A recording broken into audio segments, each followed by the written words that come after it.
My grandfather wields immense influence, and I'm betrothed to all four heirs of the great families. In my past life, I married my beloved Zhang Yihe, only for him to perish in a car crash on our wedding day. I remained unmarried my entire life, devoting myself to protecting both his family and their legacy. In my twilight years, I discovered he'd built a large family with the impoverished student I'd sponsored. After catching him red-handed, he drugged and kidnapped me. When I came to, he was scheming with my 3 fiancés to squeeze the last drop of value from me. Zhang Yihe, your stubborn choice forced me to fake my death and live in hiding all these years. Everything I've become is because of you. Now you'll pay for your willfulness. Gubo, you're one tough bastard. I orchestrated 2 car crashes, yet you still managed to cheat death. Su Heng, the Gao family has deep roots in China. Sell her overseas, harvest her organs, and let her die in a foreign land. Sun Shua.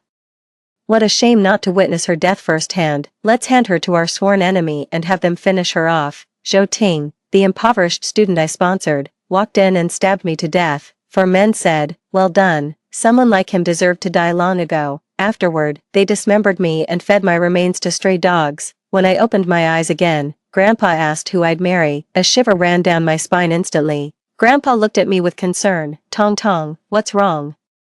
I threw myself into Grandpa's arms and whined, Grandpa, I'm still too young to get married. Grandpa stroked my hair and said, I'm getting old and can't do much anymore. I'll only rest easy knowing someone's there to take care of you. All 4 heirs from prominent families fell for Zhou Ting, the scholarship student I sponsored. Since they've tried to kill me multiple times, I might as well pick my arch-rival instead. Grandpa, none of those 4 are the right one for me. Tong Tong.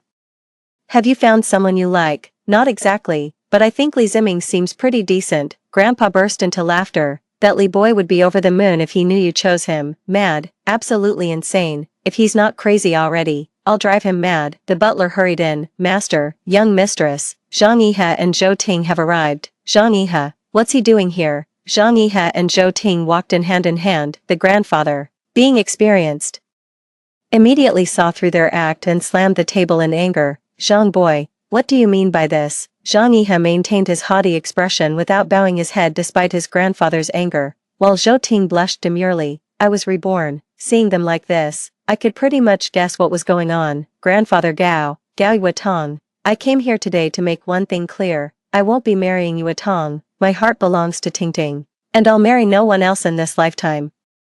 Her words confirmed my suspicion. He had been reborn, Zhang Yihe, as the eldest grandson of the Zhang family bound to me by childhood betrothal. Do you dare break this contract unilaterally on behalf of your clan? Zhang Yihe wore a look of utter disdain, convinced I still loved him desperately. Gao Yuetong, we're fundamentally different. No matter how high you climb, you'll never be worthy of me. Grandpa wanted to teach him a lesson, but I calmed him down. Grandpa, Zhang Yihe and the student we're sponsoring are perfect for each other. Let's make this love story happen. Now that the Zhang family broke the agreement unilaterally, we'll confront old man Zhang. Whatever price he puts on his own life, that's what we'll demand. Since Grandpa saved old man Zhang's life, it's only fair for him to set his own price. Grandpa chuckled with delight. That's my girl. You've got the same fire I had in my prime. Grandpa, I'm not following your example. You just saved a bunch of ungrateful snakes. Grandpa's laughter grew even heartier. Zhang Yihe gritted his teeth in fury. Zhou Ting's eyes welled up with tears. Brother Zhang, this is all my fault. If you hadn't fallen for me, you wouldn't have been humiliated today. Zhang Yihe's eyes instantly filled with tenderness. Tingting, you're too kind. Loving you is the greatest blessing of my life. I sneered. Zhang Yihe, so you're actually dating Zhou Ting now? Zhang Yihe replied. Gao Yuetong.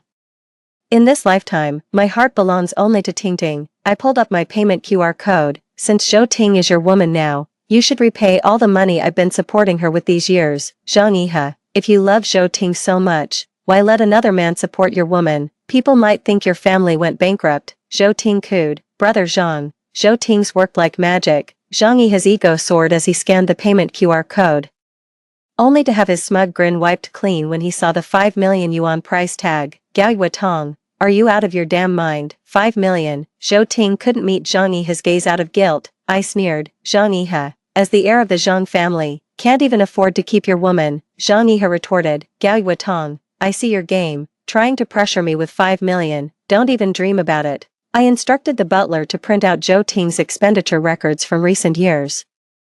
The ledger meticulously documented every expense, All those jewelry pieces, handbags, and evening gowns Zhang Yihe had seen with his own eyes. There was no room for denial. Zhou Ting's eyes reddened. Sister Yutong, I admit it was wrong of me to let brother Zhang fall for me, but those items were gifts from you. How can you demand payment now? You knew my family's financial struggles yet chose to put me in this impossible position. I remained silent, activating my phone's voice recorder. Sister Yutong, this necklace matches my dress perfectly. It's only a little over $1 million. Please buy it for me. I'll pay you back double when I start making money. Sister Yutong, these earrings are limited edition and so sparkly. They don't really go with your dress though. Why don't you just give them to me? I can even pay you back if you insist. Sister Yutong. Zhou Ting always comes up with all sorts of excuses to sweet-talk me into buying things she wants.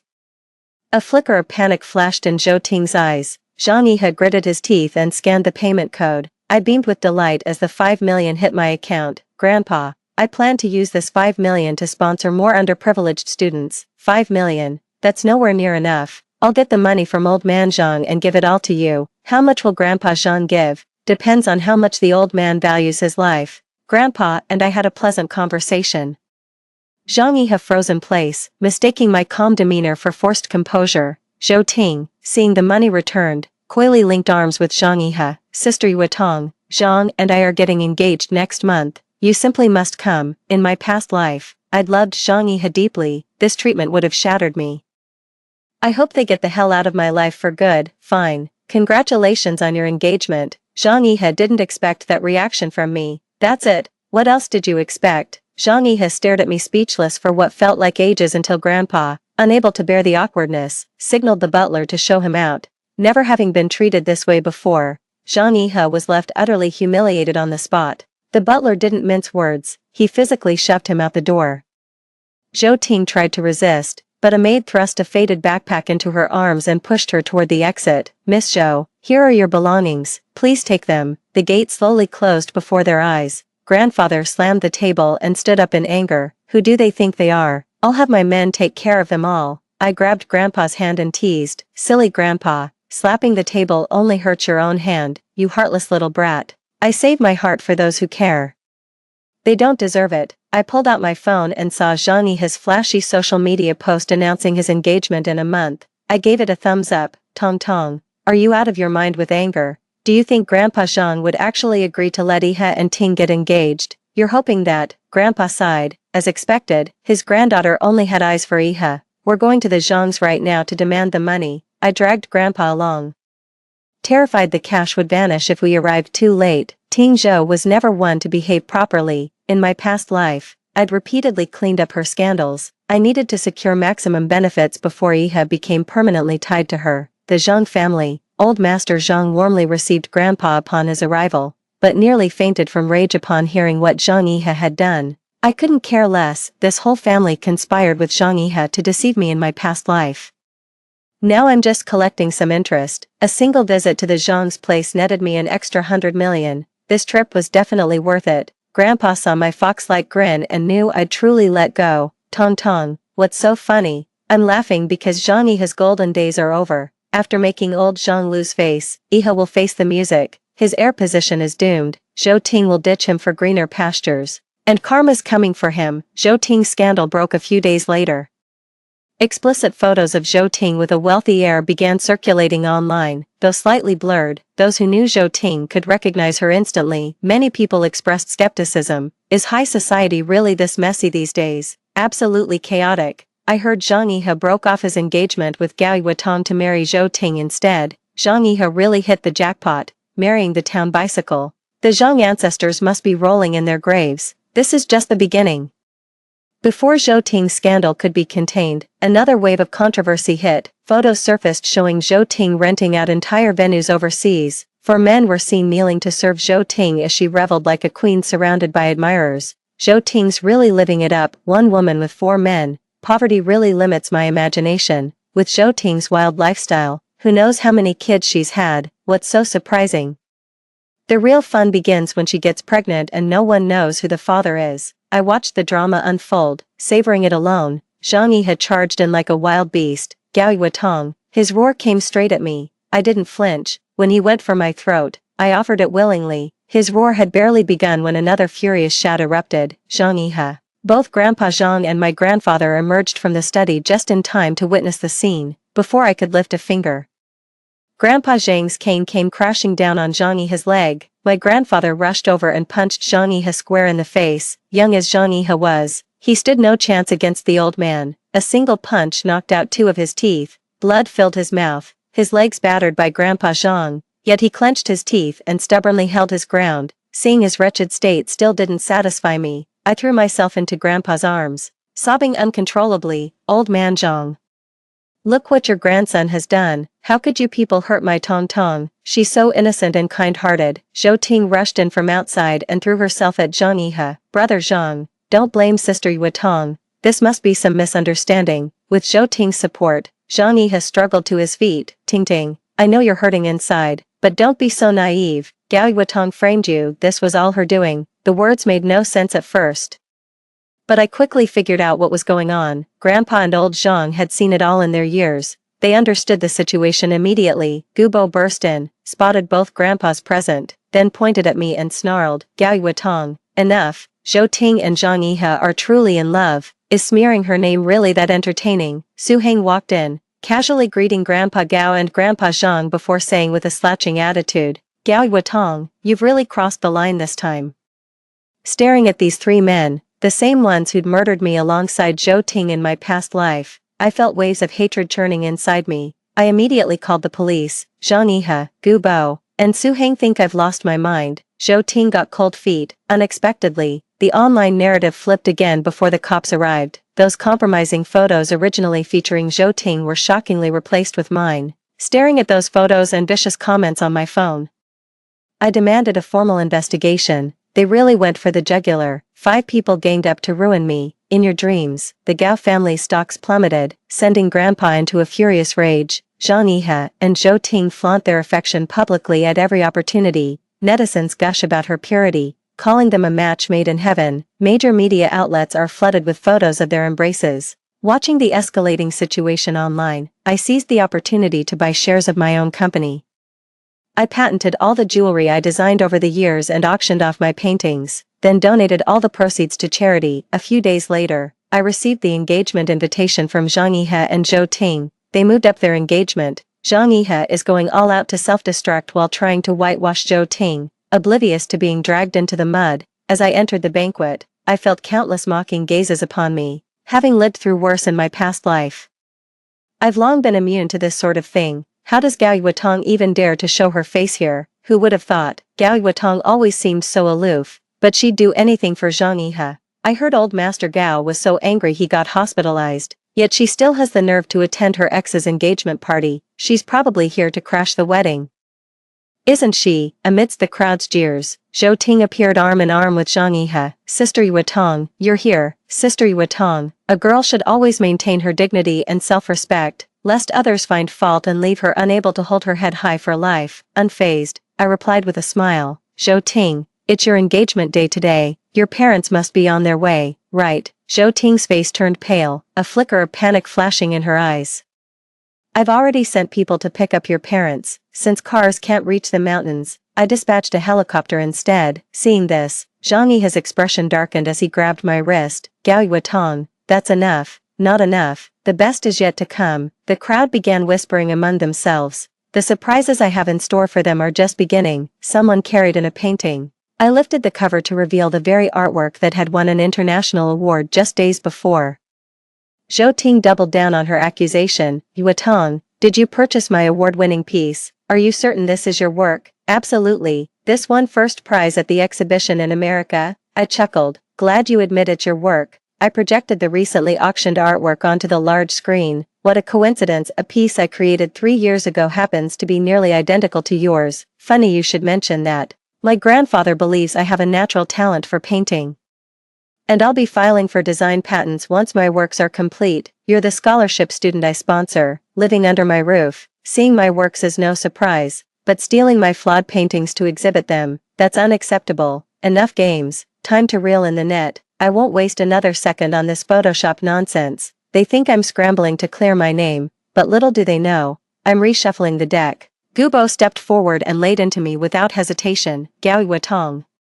You're truly despicable. For Zhang sake, you'd stoop to any low to frame Tingting. I glared coldly at Gubo. Are you implying Zhou Ting isn't the scholarship student I've been sponsoring? Zhang Yihe is engaged to me. He's fooling around with the very student I'm supporting, then tries to smear my reputation. Shouldn't I defend myself? The large screen displayed a slideshow of my painting inspirations and preliminary sketches. Zhang Yihe snatched my phone and smashed it on the ground.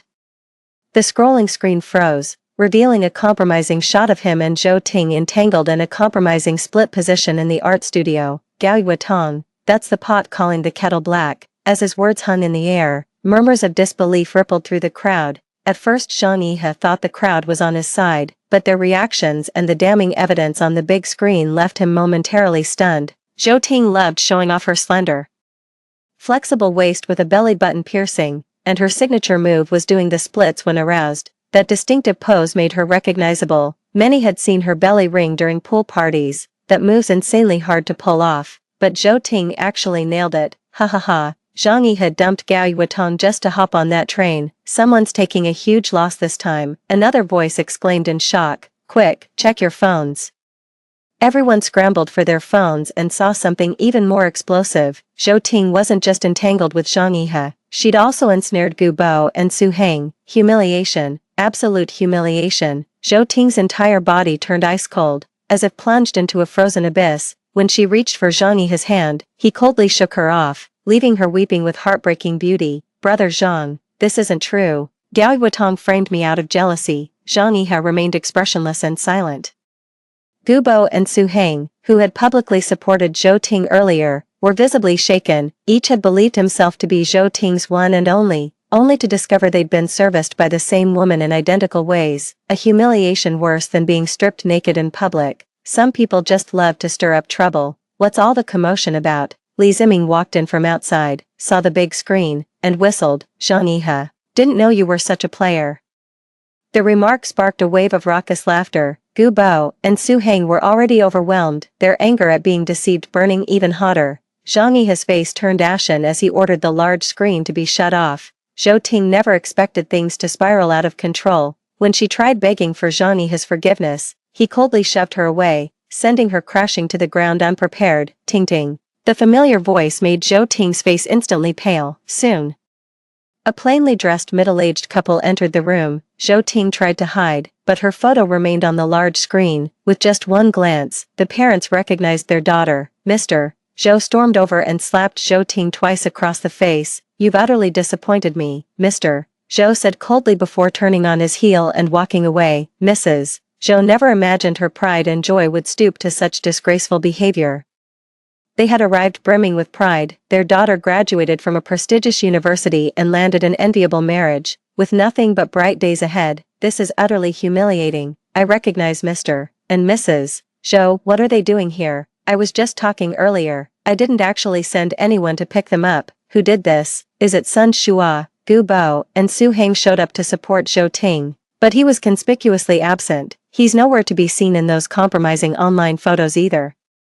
I know he photoshopped Zhou Ting's pictures. What's in it for him to bring her parents into this? Soon, another batch of compromising photos went viral online. More explicit photos of Sun Shua and Zhou Ting surfaced. The crowd gasped in collective shock. I overheard whispers nearby, but when I turned to look, someone blocked my view before I could see clearly. Recognizing Li Ziming, she tried to push past him for a better look, but he stood rigid as a wooden post, refusing to budge. Just then, Officer Big Hat arrived on the scene. Zhou Ting, Zhang Yihe, Gu Bo, and Su Heng were taken away. This marked the second occurrence. The first time, they still stepped forward to comfort Zhou Ting, but this time, they glared at her like she was their sworn enemy. The engagement banquet ended abruptly before it even properly began. I'd just gotten home when someone anonymously sent me a flood of messages. Opening them, I found every single one was about Zhang Yihe.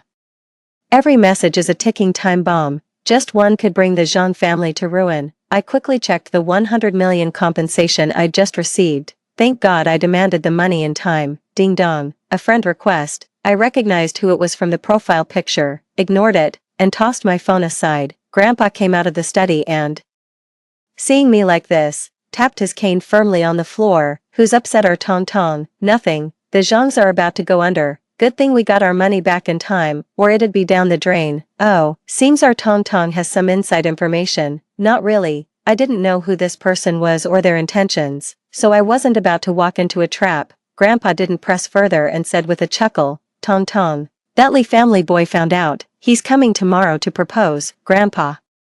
Did you tell him? I'd completely forgotten about this. Not yet. He's in a hurry with the marriage proposal. Must be trying to help you out. My engagement to the heir of the 4 great families was never a secret. With those photos circulating online now, Grandpa worries about the backlash. Li Ziming's proposal timing couldn't be more considerate. I slept fitfully that night, haunted by restless dreams. It's mostly about Li Ziming. He has a habit of crushing people's last hope.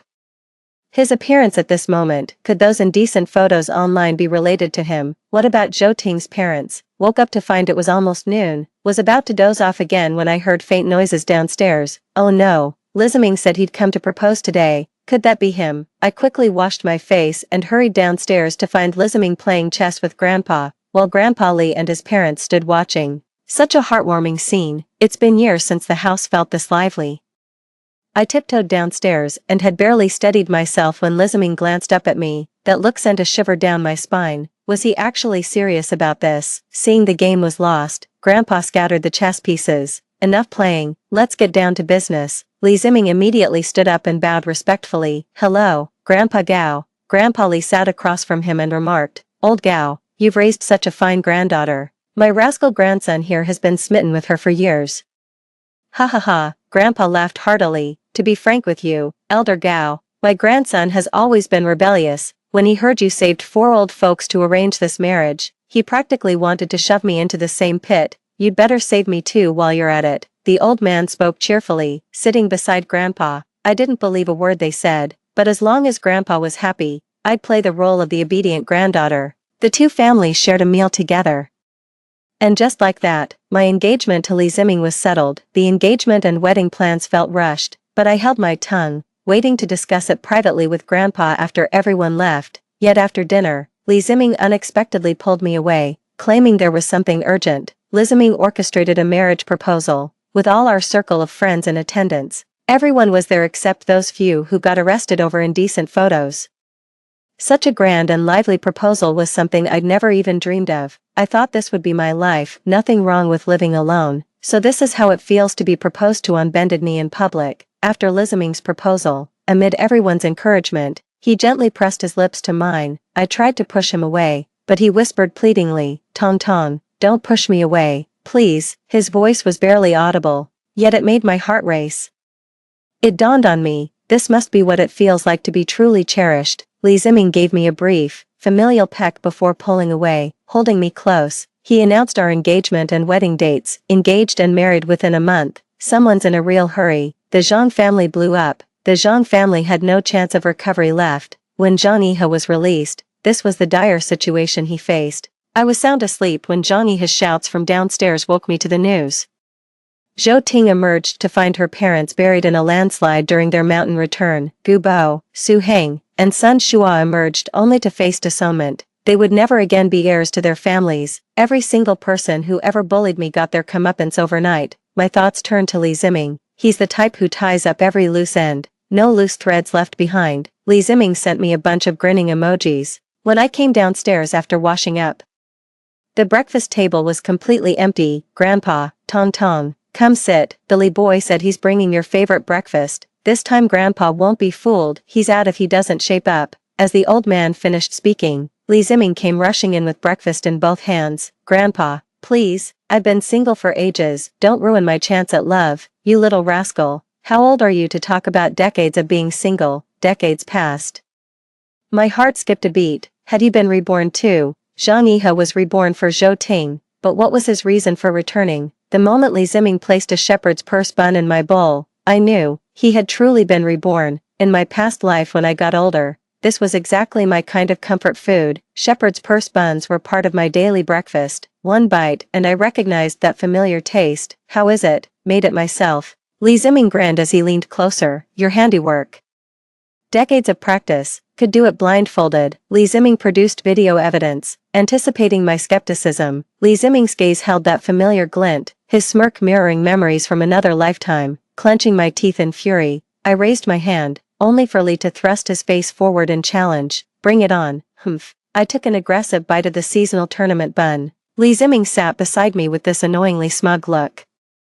Grandpa watched our interaction. Something felt off yet strangely harmonious. As I ate, I observed the scene and knew I'd made the right choice this time. After finishing the meal, I took Lee Zimming by the hand and left. Old man, have you been reborn? Lee Zimming suddenly pulled me into an embrace. Just as I tried to push him away, I felt his tears fall on my neck. Don't worry, Tong Tong. I avenged you in our past life. And I won't let them get away this time either. How did you do it? Ever since my rebirth, I've been haunted by the memories of my previous death. Hearing Lee Zimming say that, I suddenly thought he wasn't so bad after all. After the initial excitement, Lee Zimming reverted to his true colors, sitting on the bench with legs crossed, shaking his foot restlessly. Years of rivalry told me he was getting cocky again. Nothing much, just tit for tat, with similar experiences and shared interests. Lee Zimming and I grew increasingly close, so much so that the media caught us together and posted it online. Lee Zimming and I used to compete for territory and business, but now we've joined forces to seize the advantage. A true power alliance. Time flew by, and with both families' efforts, the engagement day arrived. When our circle learned the wedding was set for just 2 weeks later, close friends teased Lee Zimming for being impatient. He just grinned triumphantly. I've been single for decades, of course I'm anxious about it. His friends teased him again, but Johnny had detected an edge to their jokes. I was touching up my makeup in the dressing room when Johnny had came looking for me. Seeing him didn't surprise me. In my past life, I was out there hustling while he was romancing Zhou Ting. After rebirth, he rushed to legitimize Zhou Ting, without me cleaning up her mess. Forget their descendants, they couldn't even save themselves.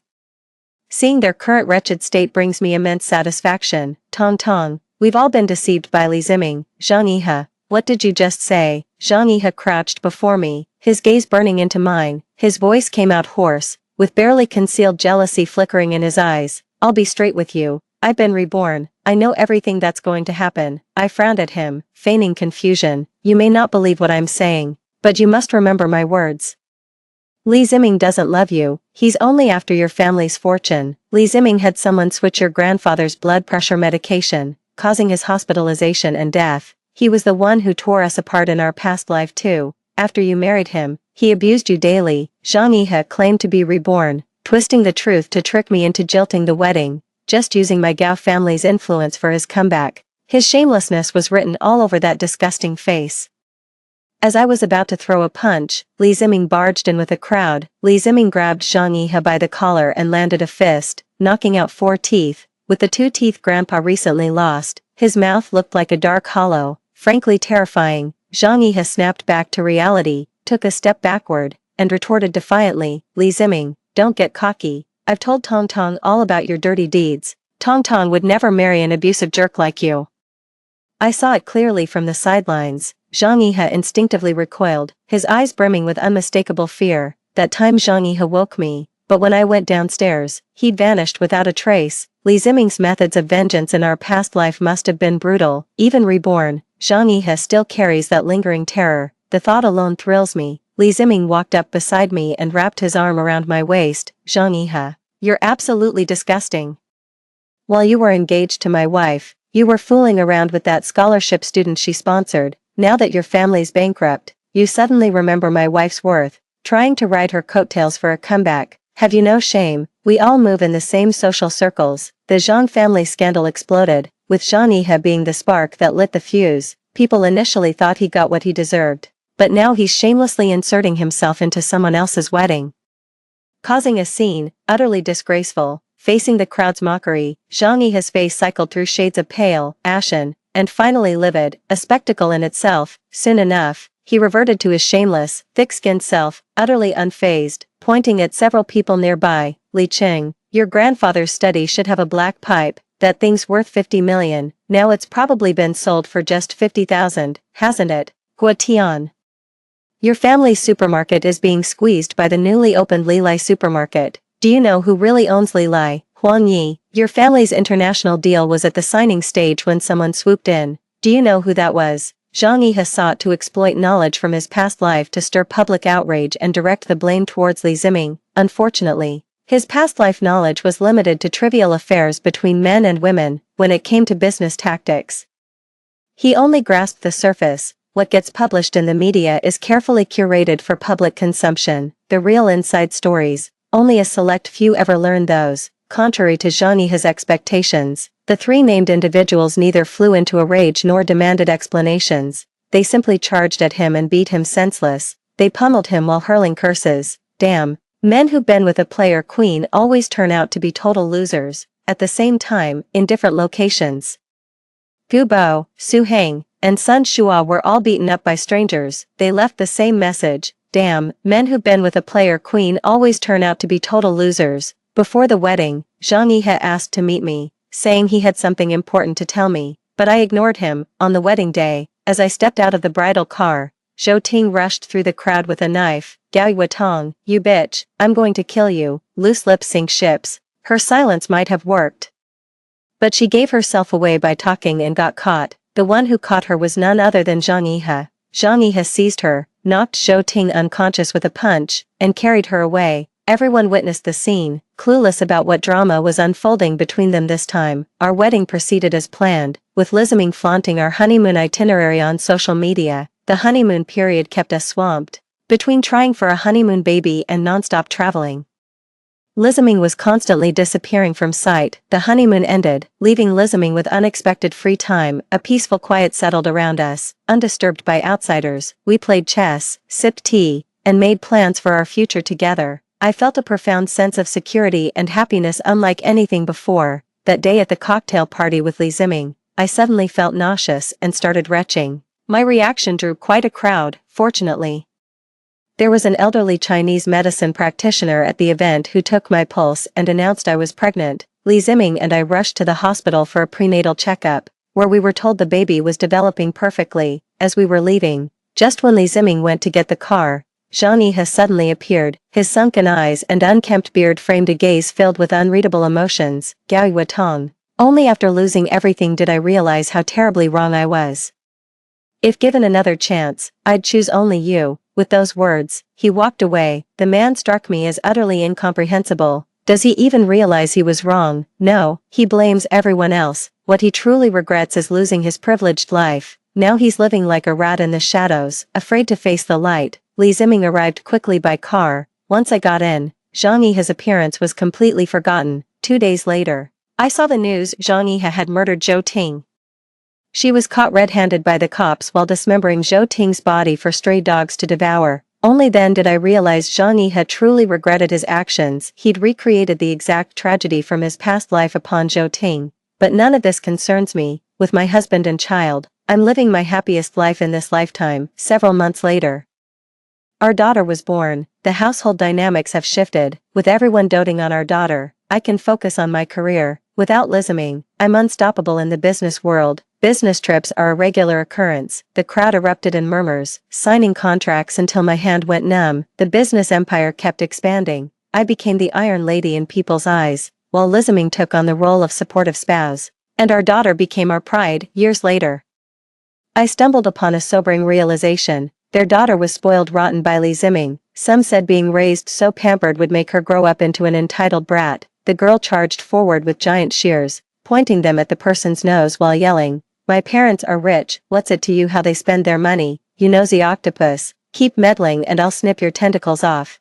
One time I passed by the school just as classes were letting out. I witnessed my daughter being cornered in an alley for money after school, thinking it was bullying. I was about to intervene when what happened next stunned me. My daughter fawningly guided the other kids' hand into her backpack and let them take out over a dozen 100 yuan bills. As the kids walked away satisfied with the money, my daughter suddenly burst into tears, crying robbery. With a loud cry, she caught the attention of parents picking up their kids. Then tearfully called the police using her smartwatch. Over 1,000 was stolen, but my daughter remembered the serial numbers of the bills, and her watch had video evidence. The proof was ironclad. Had I not seen it with my own eyes, I'd never have known my daughter could handle such situations independently. Li Ziming was bursting with pride when he learned about this. How dare anyone bully my daughter? This is called legally defending oneself and bringing wrongdoers to justice. I smirked. During our honeymoon, you were also busy legally bringing wrongdoers to justice. No, I was busy planning our local itinerary, yeah right, like I'd believe that. During our honeymoon trip to 5 destinations, Zhang Yihe, Zhou Ting, Gu Bo, Su Heng, and Sun Shua were involved in car accidents of varying severity at each location. The businesses of the Gu, Su, and Sun families were all decimated overnight. Anyone with half a brain could tell Li Ziming was behind this. Though he's focused on family these years, those clans still live in constant fear. In business circles, they desperately curry favor with me, terrified Li Ziming might snap again and wipe out their multi-generational legacies like he did with the Zhang family. His approach to parenting his daughter goes against the grain. Other people's daughters learn music and fine arts. My daughter trains in combat sports. When other girls get bullied, they just cry. She wailed at the top of her lungs while twisting the other person's fingers, making them howl in pain, her cries completely drowning out theirs. The end. Story 2. In my past life, it was always my duty to yield as the eldest sister-in-law. The only lesson my husband Jiang Jingqing ever taught me was this: step aside. After my brother-in-law's death, he demanded I step back, so it was his widow Jiang Shui who accompanied him for work. When our children grew up, his refrain remained the same.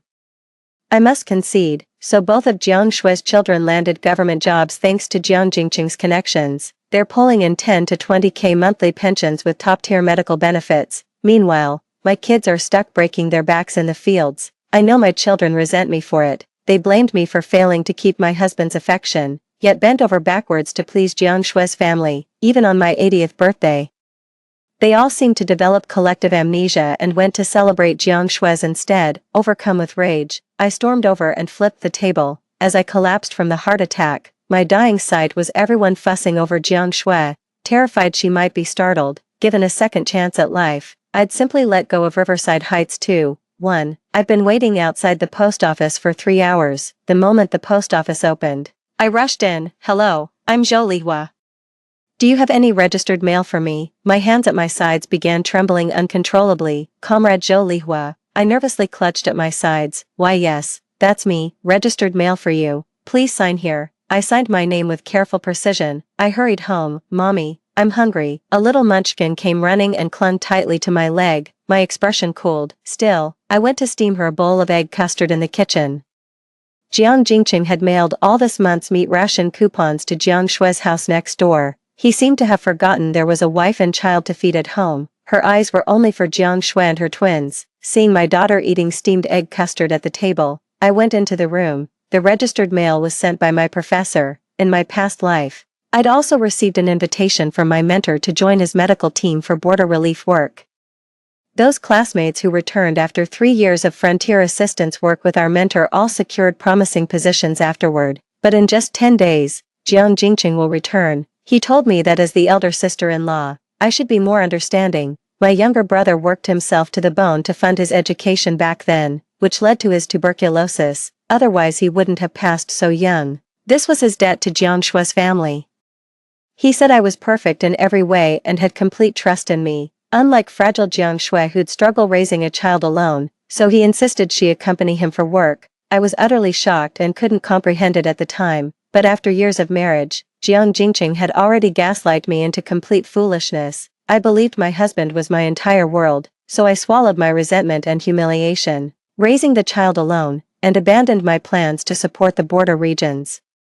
At first, he still sent ration coupons for grain and meat, but gradually, the communication faded away. It wasn't until later that I learned Jiang Shui had gone with him. He worried Jiang Shui might see herself as an outsider and hesitate to spend his money, so he handed over his entire monthly income to Jiang Shui. They even entrusted her with sending the food ration coupons and meat vouchers. Jiang Shui initially sent some back, but eventually pocketed the entire lot. Years later when confronted, she simply shrugged it off with "must have gotten lost in the mail." Jiang Jingqing let the matter slide without further ado. By that time, Jiang Jingqing had already raised both her children to successful careers, yet my son couldn't even secure a steady job, and my daughter, malnourished and frail, had to drop out early and marry. My children lived their entire lives in poverty. Meanwhile, Jiang Shui's children retired with hefty pensions worth tens of thousands.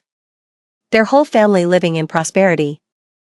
My child kept blaming me for being useless while shamelessly fawning over Jiang Shui's family. I died right there, and not a single soul glanced my way. Nobody knew I'd been reborn. In my past life, Jiang Jingqing returned shortly after I received the registered letter. He said he'd take Jiang Shui to work with him, expecting me to mind my manners. From then on, I was left to care for our 2 children and his parents. I politely declined the teacher's invitation. That remains my lifelong regret.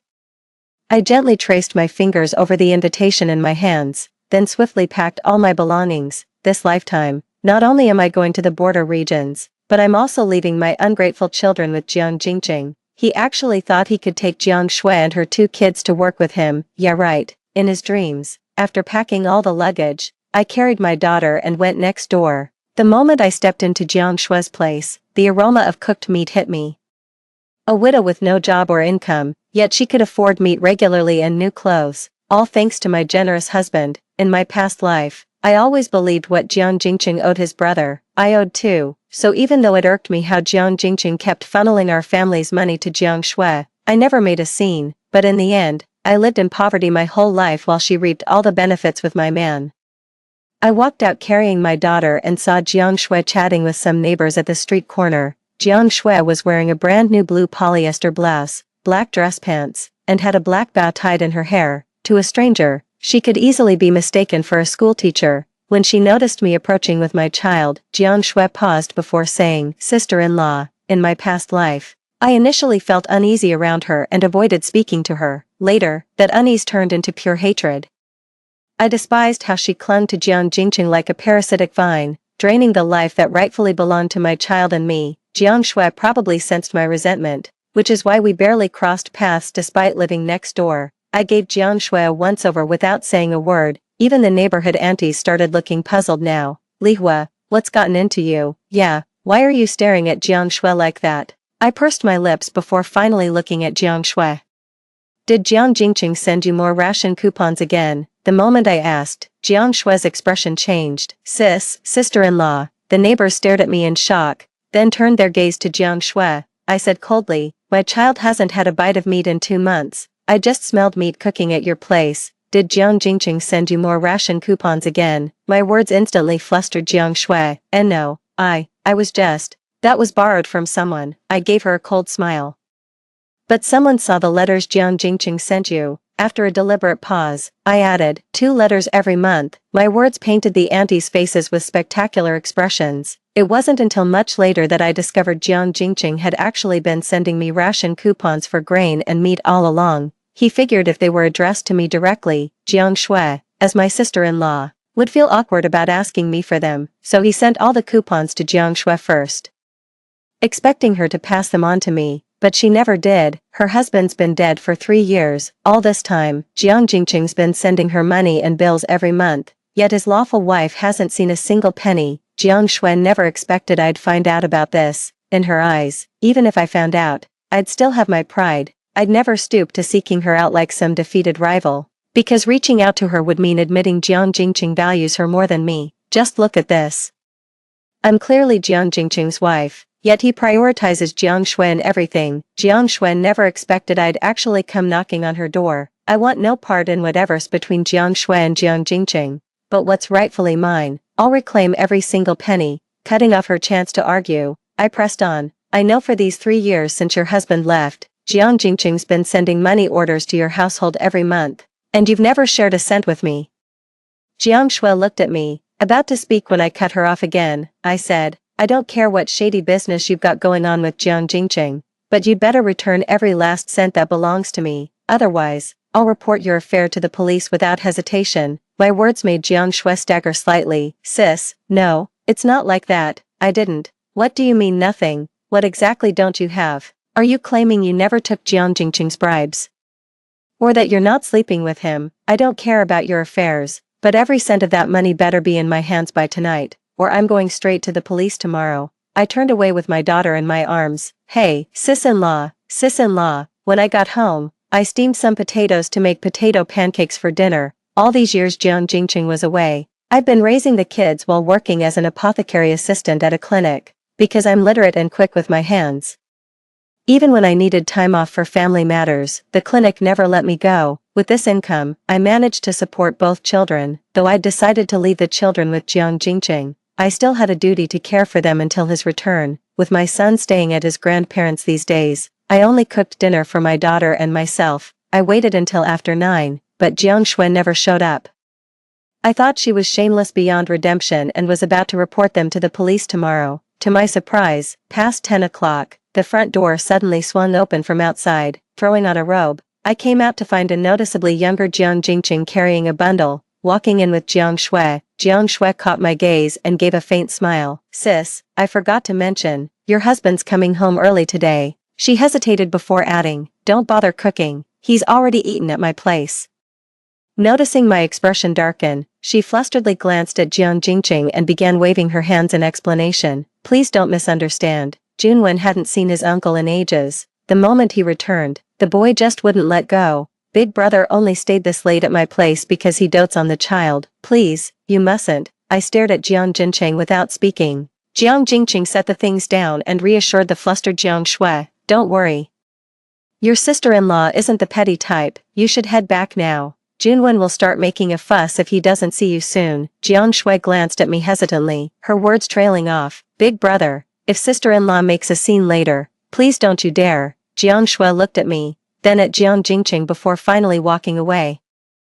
I turned around to head back to my room. Jiang Jing looked at me. "Shall we talk?" I paused mid-step and nodded. We sat facing each other across the table. After watching Jiang Jingqing remain silent for quite some time, I was about to leave when he finally looked up. "Li Hua, did you go pick a fight with Jiang Shui today?" I thought his silence meant he was figuring out how to explain why all the money had been sent to Jiang Shui all these years. Never imagined he'd actually confront me about it.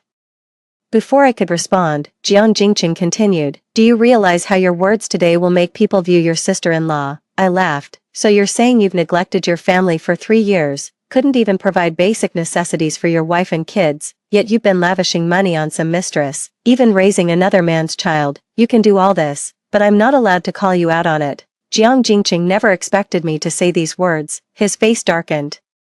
"What other woman? She's my brother's wife, your sister-in-law. So what?" I asked. Jiang Jingqing seemed to be barely containing his anger as he patiently explained, "My brother supported me through school. I owe them everything." Staring at him, I only felt this person before me had become a complete stranger. "Yes, these are your debts, but you have no right to drag me into paying them with you." Option 1. Stay single and slave away for your siblings, raising their children yourself.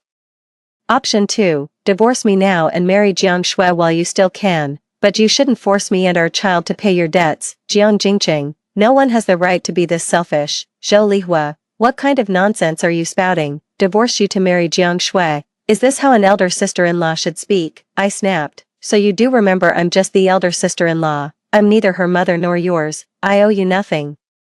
So you married me and had children with me just to get another slave, more slaves to help pay your debts. Are we supposed to spend our whole lives stepping aside for your so-called kindness? For Jiang Shui, for your nephew, giving them everything isn't enough. I'm not even allowed to complain. Should I build them a shrine and worship them with 3 daily incense sticks? Answer me. Jiang Jing opened his mouth. Li Hua, I thought you'd be more understanding. That you'd see the bigger picture.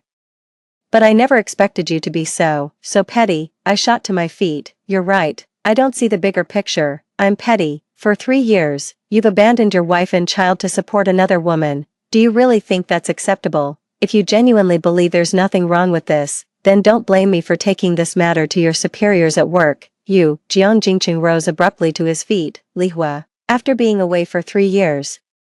Is this how you greet me the moment I return?" I scoffed coldly. "If you don't want me to argue with you or make a scene at your office, then pay me back every cent you owe me from these past 3 years. Otherwise, we'll settle this at your workplace tomorrow." I stormed back to my room, threw the spare bedding into the storage closet, and locked the door behind me. I just want what's rightfully mine. As for when he's coming back, why would Jiang Shui know his exact return time when even I, his wife, was kept in the dark? Our home is right next door, yet he spent hours at his sister-in-law's place without even stopping by. I don't even want to deal with this anymore. Truth be told, these things had already happened far too many times in my past life. All the anger and tears I should have felt, I'd already endured them in that previous existence. This lifetime, he can do whatever he pleases for all I care. The next morning, I got up and immediately resigned from my job.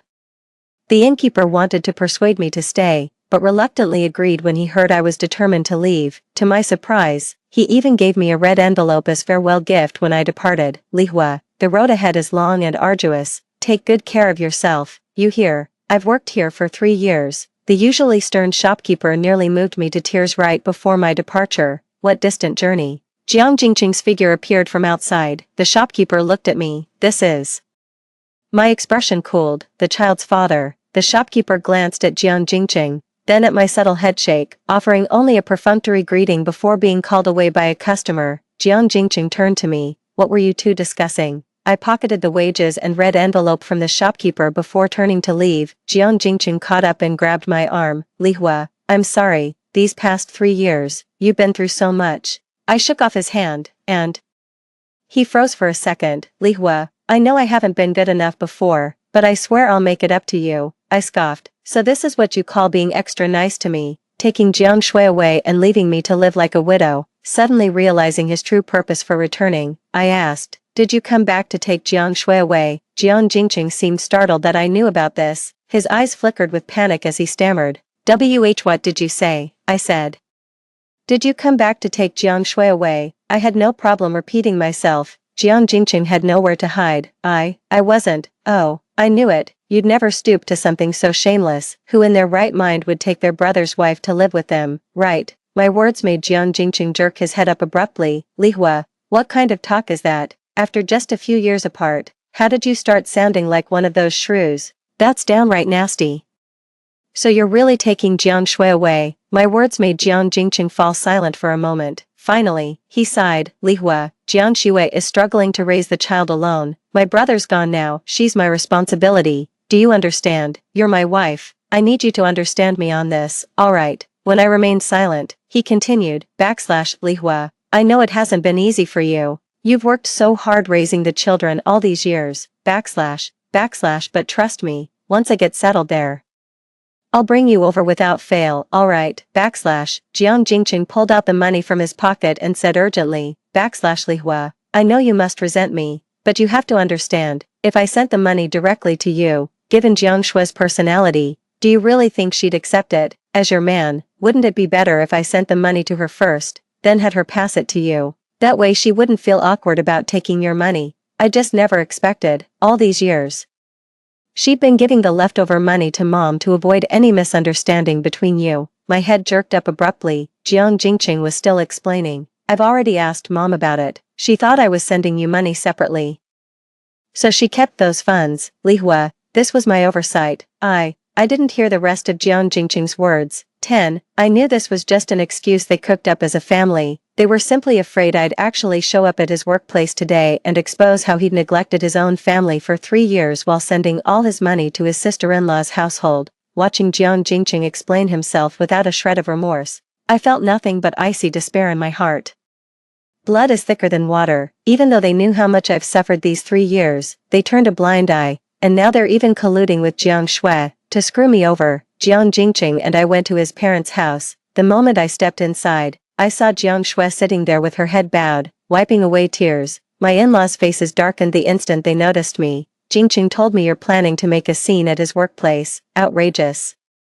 Father-in-law slammed his chopsticks onto the table with a sharp crack. He's out there working his fingers to the bone, and this is how you repay him, by stabbing him in the back. Are you trying to ruin him? How dare you sling mud at your own husband and sister-in-law? You may have no shame, but our Jiang family still has our dignity. Have you ever stopped to think? You can't even raise your own son properly. If it weren't for Jiang Shui saving the best food for your boy these past years, do you think he'd be so full of life? I never knew someone could make shamelessness sound so refined. Everything Jiang Shui eats and drinks comes from my husband's hard-earned money, yet when my son gets a few bites of meat at her place, suddenly it's some grand favor. Though my mother-in-law stayed silent, her disapproving gaze spoke volumes. Even my son came charging at me, pounding his little fists. Mommy's mean, you're bullying auntie. Mean mommy, mean mommy.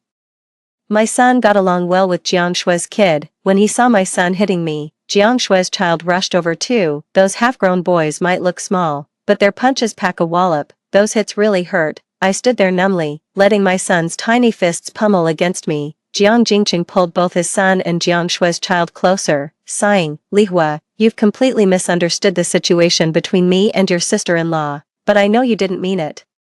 Just apologize to her, she's magnanimous and won't hold it against you. Jiang Shui hastily wiped her tears and looked at me. Sis, I'm sorry, I know you've misunderstood me. It's my fault for taking brother's money. He only helped us because he pitied me and my child. Please don't be angry, sis. I'll take my child back to my parents' place. I promise we won't be in your way anymore. No, don't let auntie leave. You're a bad mom. Horrible mom, get out.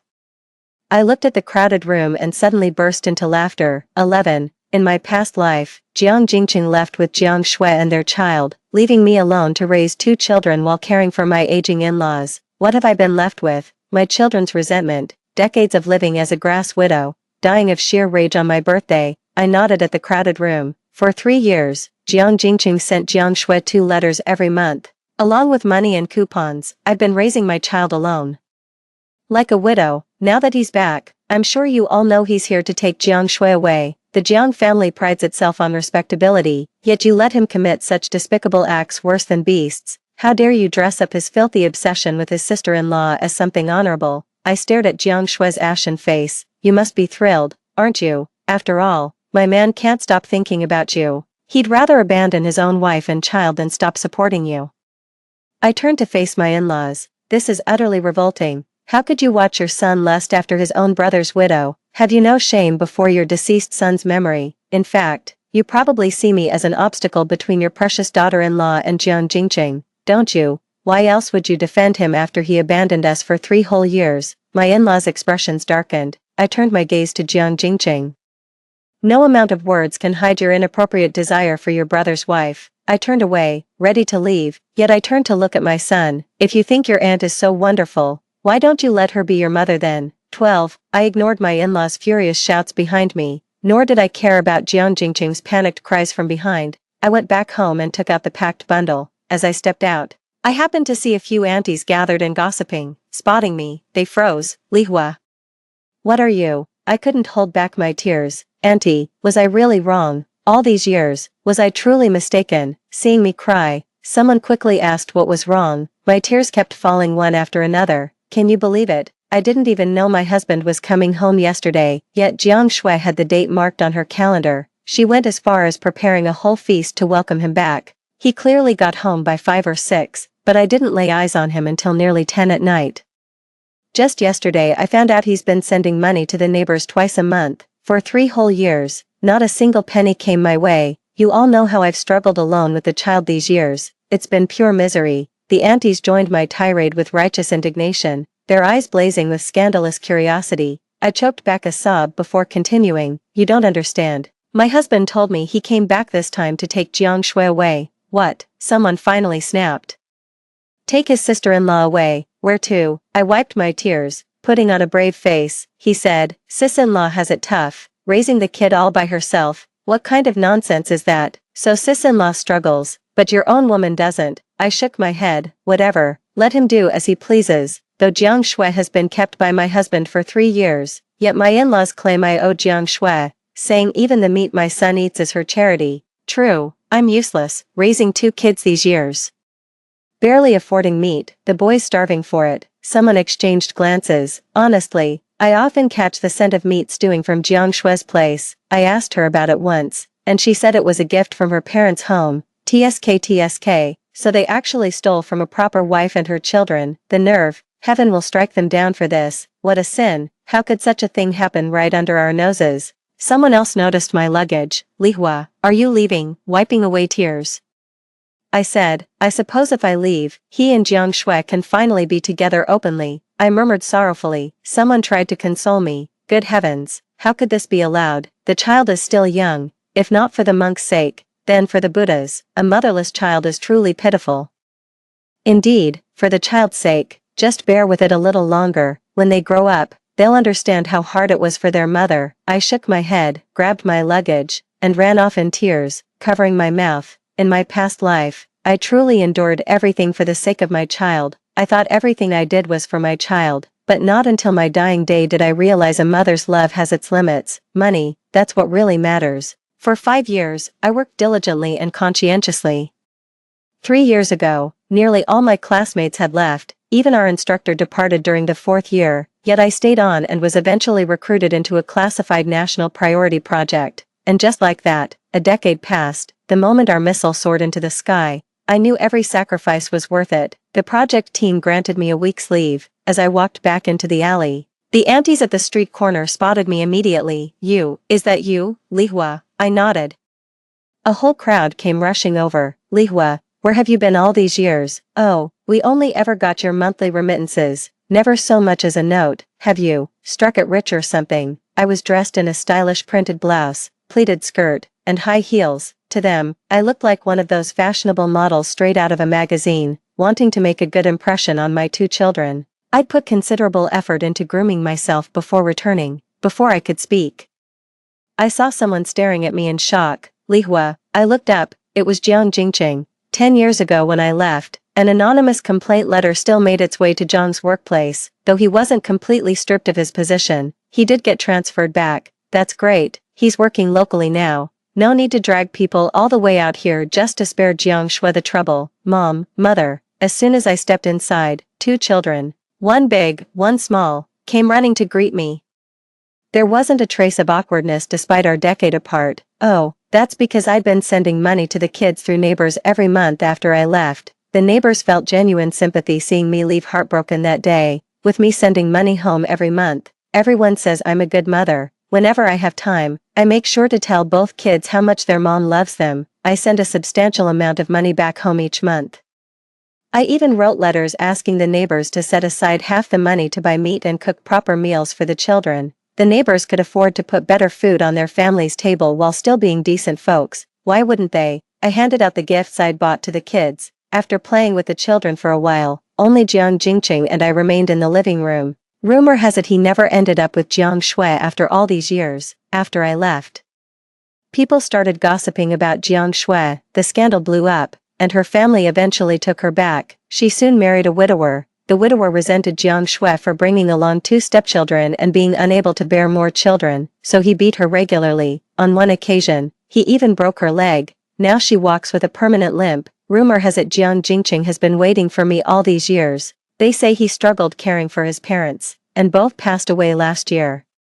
The neighbors say life in Riverside Heights isn't easy. Some advised him to move on, saying she must have found someone else after all these years away, but he refused. He vowed, I'll wait for her return no matter what. But this time I came back. I came back to get a divorce. When he saw me return, he immediately went out to buy groceries, saying we should celebrate properly. I watched him bustling about, deliberately avoiding the topic every time I tried to bring it up. I could only sigh.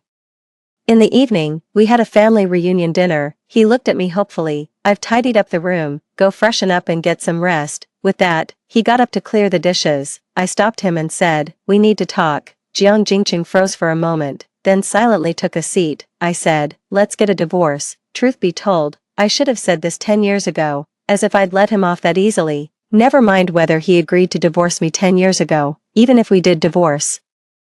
You think I'd let him marry Jiang Shui? In your dreams. I thought it would take some serious convincing to get Jiang Jingqing to agree to the divorce. To my surprise, after a brief silence, he actually consented, but he had one condition, that I stay at the house overnight. I'd planned to book a hotel, but staying home wasn't a problem. It'd give me time with the kids. They may have resented me in our past lives, but they'll always be my flesh and blood.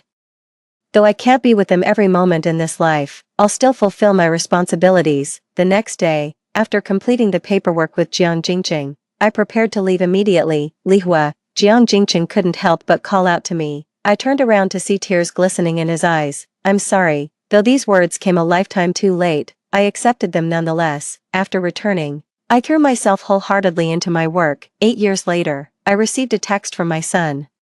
He said he was getting married and asked if I could attend his wedding. Seeing my work was at a natural stopping point, I agreed. All these years, I've still been sending money home every month. I even gave each of them an apartment after he and his daughter came of age. On their wedding day, he and his bride proudly introduced me to everyone. This is my mom. She's an extraordinary woman. I, and my entire family, are so proud of her. Coincidentally, the official interview with our research team from earlier was being broadcast on TV, and all eyes turned toward me. My son and daughter were also looking at me with pride and excitement. My gaze fell upon Jiang Jingqing, who had been working himself to the bone all these years for our children and parents. He's now a far cry from his former glory in the past life. in his previous life, with me as his safety net. He advanced triumphantly all the way, surrounded by beautiful companions.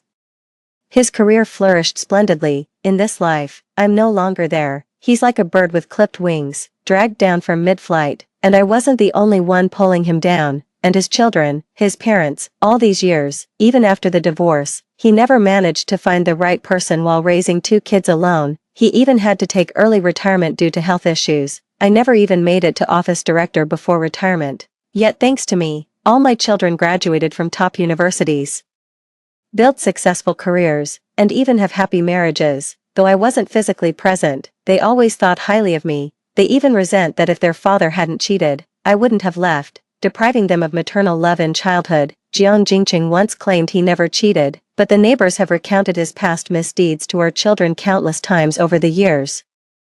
The children have long been convinced of his betrayal toward me. Even after both children married, I never lived with them. Even after retirement, I've been living my own quiet little life. They've asked countless times for me to live with them, saying they want to care for me, but I've always declined. I understand their wish for me to move in, partly out of filial devotion, perhaps, but I suspect, most likely, it's still about my money, because I paid for their education. I covered their wedding expenses. I even bought each of them a house to start their married life, but that's all there is. After that, I never gave them a single penny. I believe I fulfilled my obligations. After all, though I've let go of the wounds they inflicted in our past life, the scars still linger. Wishing each other well is the best ending we could hope for. As for my golden years, I've devoted my entire life to the research institute, and in return, they've arranged the finest retirement home for me. It's fully equipped with all amenities and has dedicated caregivers. I could even travel across this magnificent land to my heart's content. Because I'm wealthy, the only thing that bothers me is how frequently my son and daughter bring their kids, my grandchildren, to visit me at the retirement home. My grandkids are very close to me. Though I have some unresolved issues with my children, I hold nothing against my grandchildren. If they're willing to come, they're welcome. If not, I'd never be the one to invite them over. Over the weekend, my son and daughter brought the whole family to visit me. They even brought a 2-tier cake with them. Just as everyone was singing happy birthday to me, I noticed my son answering a phone call. Seeing my daughter eating steamed egg custard at the table, I went into the room. My son hung up and shook his head. "It's nothing, Mom. Make your wish first."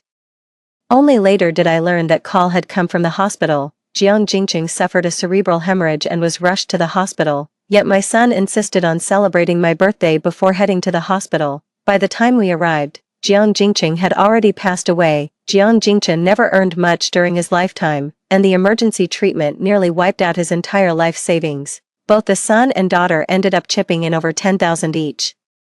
The funeral arrangements still required a considerable sum. In the end, they agreed to keep things simple. On the 3rd day, his ashes were laid to rest in the cemetery. The kids asked if I wanted to see him off. I shook my head. To me, the moment I stepped out with my luggage decades ago, Jiangjing City had already died in every way that mattered. His entire existence has nothing to do with me. What does his death have to do with me anyway? After the funeral, their son brought me a letter. Said it was left for me by their father, Jiang Jingqing. After the son left, I stared at that letter for a long time. A sudden scoff escaped my lips. As I stood up, I tossed the letter into the trash. Life is full of ups and downs. More is lost than gained. Life brings more troubles than joys. Yet how we live through it all lies entirely in our own hands. The end. Story 2. When my officer husband Shin Shaoxing slapped me to the ground, 3 months pregnant, for his savior Song Kuer.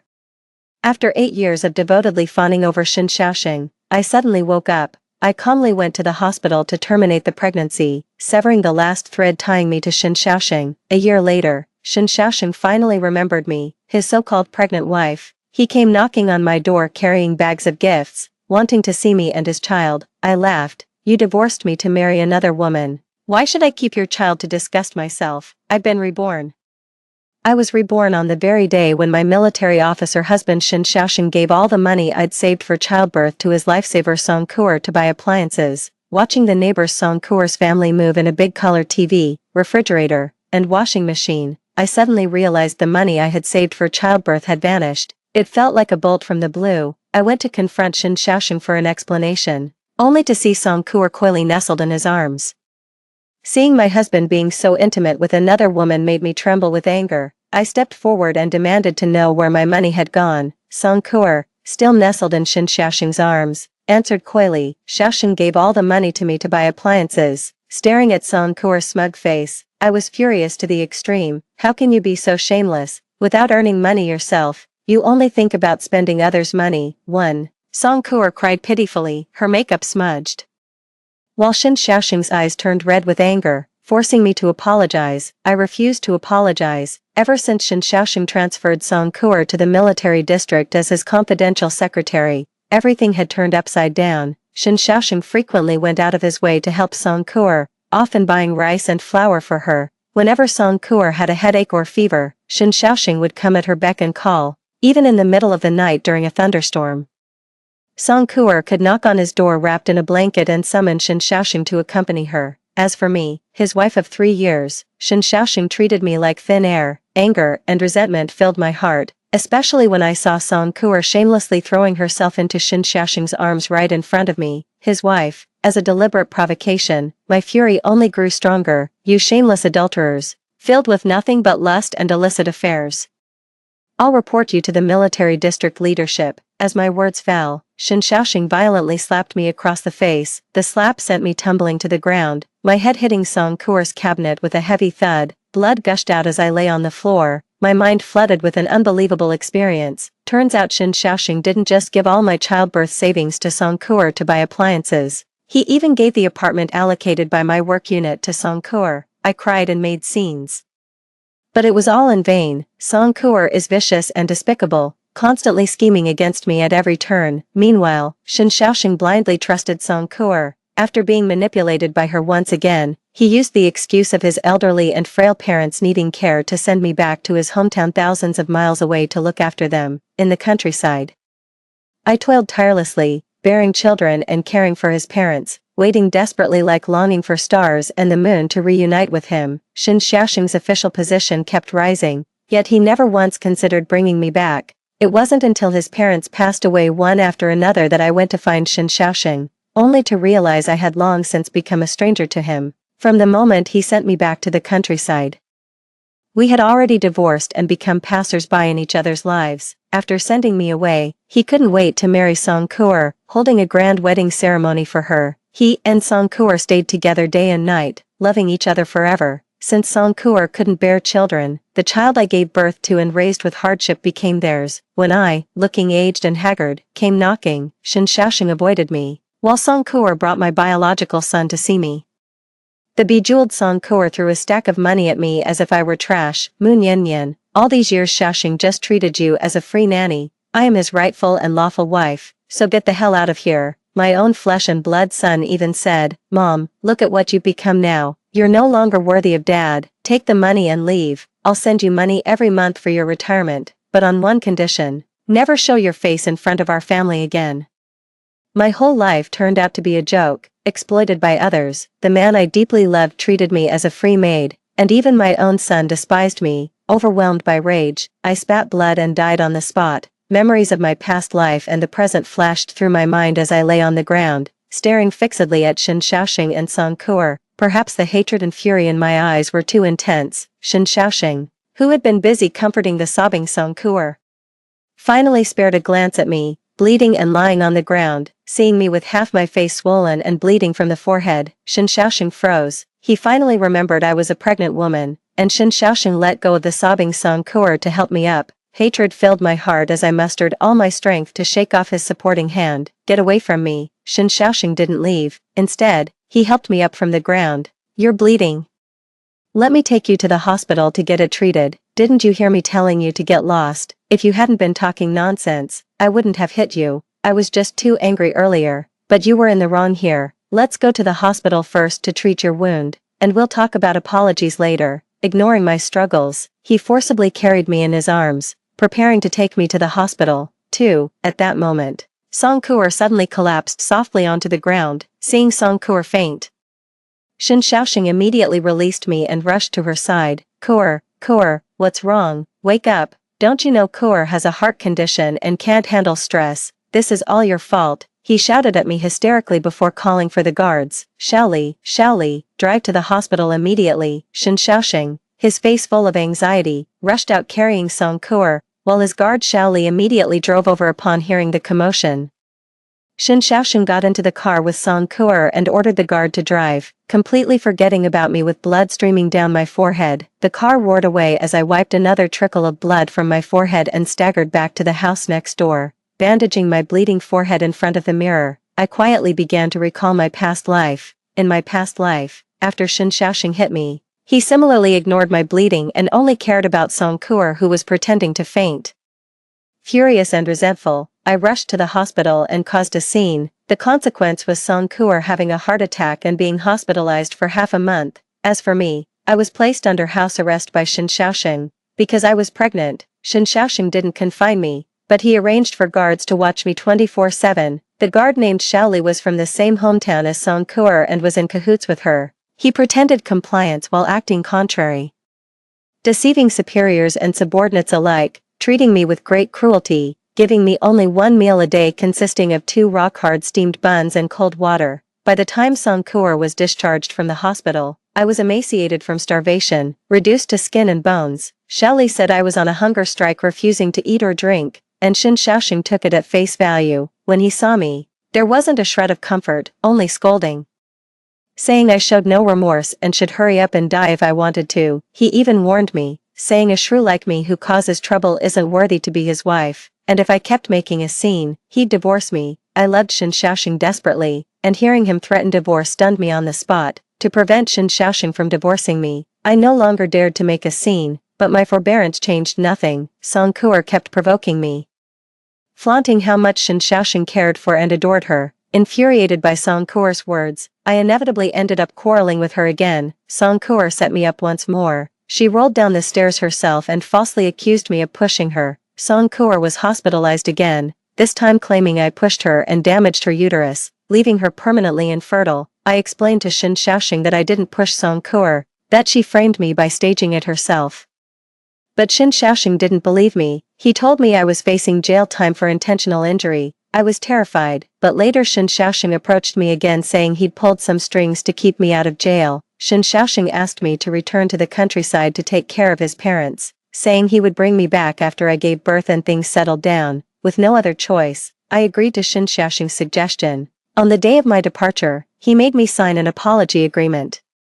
Trusting Shen Xiaoxing, I signed the so-called apology agreement and was then sent by him to the countryside. This departure lasted over 30 years. Initially, I planned to return to Shen Xiaoxing's side after giving birth, but his mother suffered a cerebral hemorrhage and became bedridden, requiring care. To fulfill filial duties for Shen Xiaoxing, I had no choice but to stay in the countryside. Over these 30 years, Shen Xiaoxing only returned a few times to visit his parents. He even took our son to live with him, claiming it was to lighten my burden. I didn't know the truth until I was on my deathbed. The so-called apology agreement I signed back then was actually a divorce agreement. Shen Xiaoxing married Song Kuo less than 3 months after sending me to the countryside. He even threw Song Kuo a grand wedding ceremony, and from then on, they treated me as a free old servant, wasting over 30 years of my life. The thought of this makes my teeth itch with hatred. If given another chance, whoever wants to be this old servant can have the job. Damn it, I'm not doing it anymore. I'll abort the vile bastard in my womb. If Shen Xiaoxing wants a divorce, I'll grant it to him. 3. In this life, I'll leave this pair of scoundrels behind and live my own life. Since I'm leaving, I need to prepare for a rainy day. I should secure some benefits for myself first.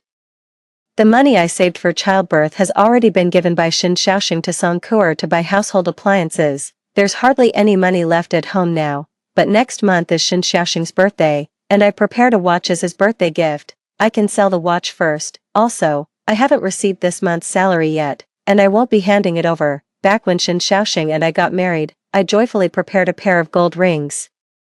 Shen Xiaoxing found them childish and never wore his, which now conveniently allows me to sell the rings. Doing the math, I can get back around 1,000 yuan, enough to cover the abortion and recovery expenses. The top priority now is the apartment allocated by my workplace. In my previous life, Shen Xiaoxing gave it directly to Song Kuo, but this time, such good fortune won't happen again. I need to sell the apartment first to get a sum of money. Clutching my watch and gold ring, I rushed to the office without caring about my disheveled appearance or the injury on my head. Seeing me in this state, my boss asked with great surprise, Without elaborating, I simply told my boss, I'm short on money now and plan to transfer the housing allocated to me. Please help me find a buyer. The price is negotiable. I'm known as a good-natured person at work, maintaining excellent relationships with both my boss and colleagues. The leader agreed to help me inquire.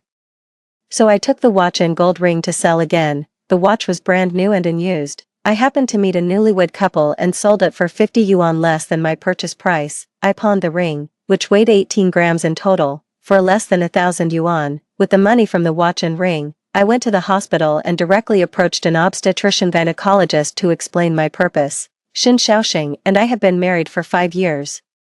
But we haven't been able to conceive a child. Because of this worry, I frequently visit the doctor. The doctor knows me very well. Seeing that I wanted to abort the baby, they earnestly tried to persuade me. My mind was made up, but in the end, the doctor still refused to perform the surgery for me. She told me to get Xin Shaoxing's signature for the procedure, since he's now in a leadership position. If I rashly aborted Xin Shaoxing's child without his signature, she could face disciplinary consequences. I'm in a terrible mood because the child wasn't aborted. On the way back, I was thinking about how to make Xin Shaoxing sign the papers. In my past life, Song Kuer falsely accused me of pushing her and damaging her uterus, making her infertile. Because of this, Xin Shaoxing divorced me and married Song Kuer. This time, I won't wait for Song Kuer to scheme against me first.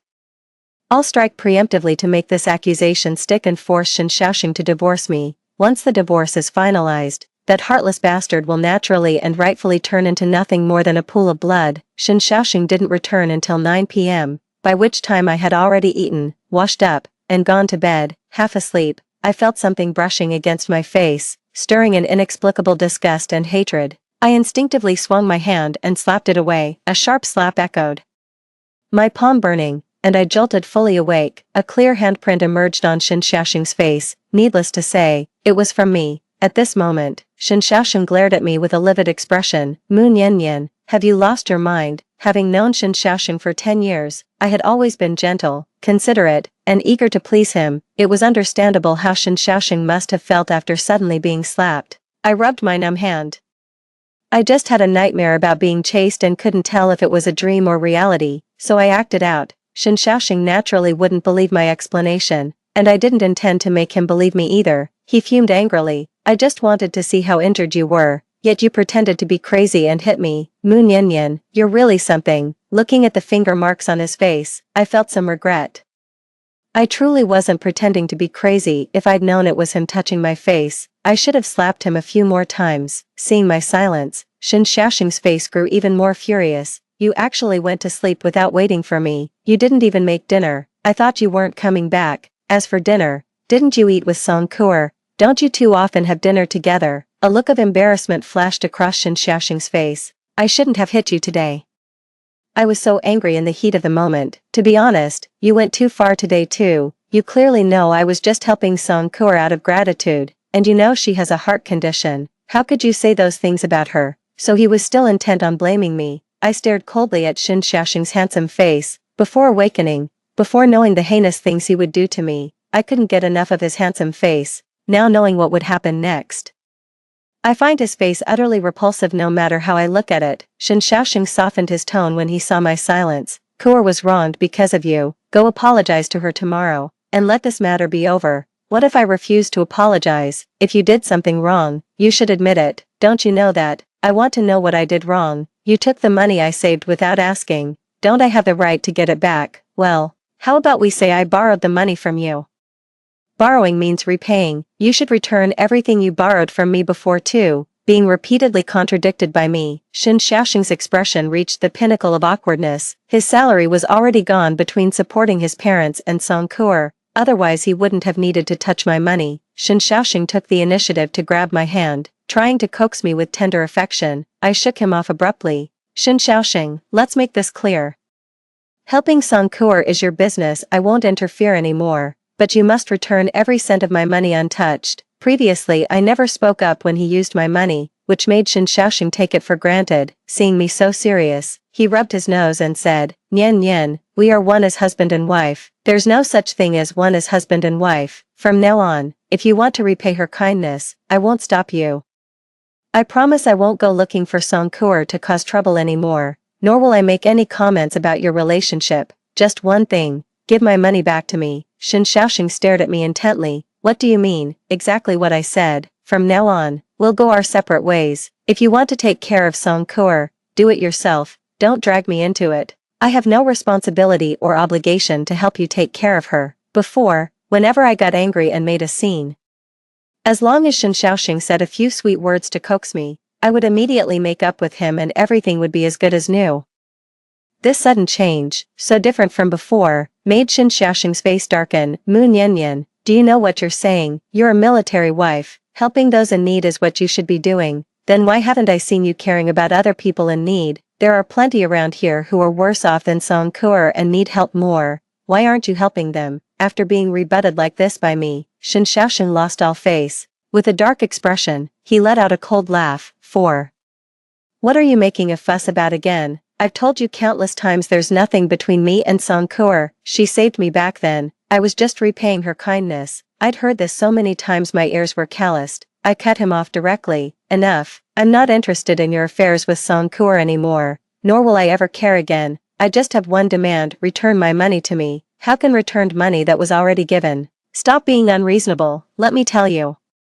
I know exactly what's bothering you, you're just jealous, aren't you? How many times do I have to explain before you'll listen? Shen Xiaoxing had grown extremely impatient, his tone becoming much more severe. Mu Niannian, you'd better rein in your petty schemes. I will continue helping Song Kuer. If you keep disobeying and stirring up trouble at home, don't blame me for being ruthless. I'll divorce you. In my past life, Shen Xiaoxing threatened me with divorce. I was terrified. Afraid he'd abandon me, afraid I'd never earn his love. In this life, knowing his love was never meant for me but only for Song Kuer, what hesitation could remain? Without a moment's pause after his words, I nodded. Fine, let's get divorced. My agreement to divorce left Shen Xiaoxing utterly astonished. He stared at me as if seeing a ghost. Mu Niannian, are you really sure you want to divorce me? I'm certain. I nodded firmly. We'll get divorced tomorrow, but before that, you must return all my money to me. It's always about money with you. Are you obsessed with it? Is money all you care about? Shen Xiaoxing asked through gritted teeth. Yes, money is all I care about. Shen Xiaoxing didn't believe I truly wanted a divorce. You're utterly unreasonable. Listen, Mu Niannian, don't think pregnancy gives you license to do as you please. I'm not doing as I please. The child isn't an obstacle. Just sign the papers, and I'll terminate the pregnancy tomorrow. Seeing my resolute expression, Shen Xiaoxing staggered back. Mu Niannian, have you lost your mind? How could you even say something like abandoning our child? My unwavering determination to divorce left Shen Xiaoxing stunned. In anger, he slammed the door and stormed out. He left and never came back, and I didn't bother about him, lying down to continue resting. The next morning, I was startled awake by knocking at the door. Shen Xiaoxing's guard Xiaoli stood at the door with breakfast. Looking displeased, the chief asked me to bring you breakfast. Seeing Xiaoli, I didn't look pleased either, replying sharply, put it over there. Xiaoli placed the breakfast on the table, his gaze falling on my face. I looked at him coldly. What are you staring at? The delivery's done, now get lost. I've always been kind to others and never put on airs, which is why Shen Xiaoxing's guards always saw me as an easy target. Especially this Xiaoli, he's Song Kuer's fellow townsman and shares her sentiments, always subtly targeting me. Seeing me suddenly so assertive, Xiaoli was startled, then quickly grew furious. What's your attitude? Last night you got jealous and drove the chief to sleep in the office, and today when the chief is being this humble, you still won't back down. Let me tell you, Mu Niannian, you'd better rein it in. Don't push the chief too far, otherwise, you'll regret it. Are you threatening me? Who do you think you are? Just a dog by Song Kuer's side, yet you act all high and mighty. I'm warning you to show me some respect. Piss me off, and I'll expose all your and Song Kuer's dirty little secrets. As my words fell, Xiaoli's face turned pale, and he hurriedly left without another word. Xiaoli's reaction surprised me. I only warned him because I remembered how he helped Song Kuer against me in my past life, but looking at Xiaoli's panicked and frightened expression, could there really be some shady dealings between him and Song Kuer that shouldn't see the light of day? I became secretly vigilant in my heart. After breakfast, I went to the office again to see my supervisor, who told me a colleague wanted my housing allocation quota. However, the other party currently doesn't have much money and can only offer me 4,000 yuan. I knew the house price would rise later. 4,000 was indeed too little, but I had no other choice.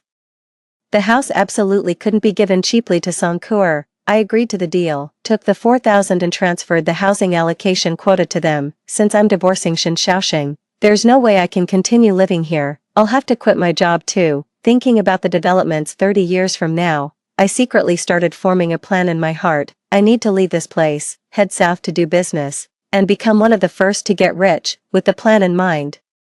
I quickly returned home, only to push open the door and find Song Kuer sitting in my living room. Seeing me, Song Kuer flashed a sarcastic smile. "Oh, the busy man finally returns. What are you here for?" "Just came to see you. You got beaten black and blue by Xiaoxing, even bleeding. As your neighbor, how could I not come check on you?" Song Kuer circled around me with a bright smile, lowering her voice viciously. "Why don't you just die? How dare you play the divorce card as a retreat? Do you even have the guts to divorce? If you dare divorce Xiaoxing, the sun will rise from the west." "Of course I dare to divorce, on one condition: you return my money." "Listen, Song Kuer, I couldn't care less about your affair with Shen Xiaoxing. Do whatever you want, but you must give my money back." "What if I don't pay it back?" "If you don't repay, I'll report you and Shen Xiaoxing to the military district for your illicit affair. Let's see how you two can keep living here after that."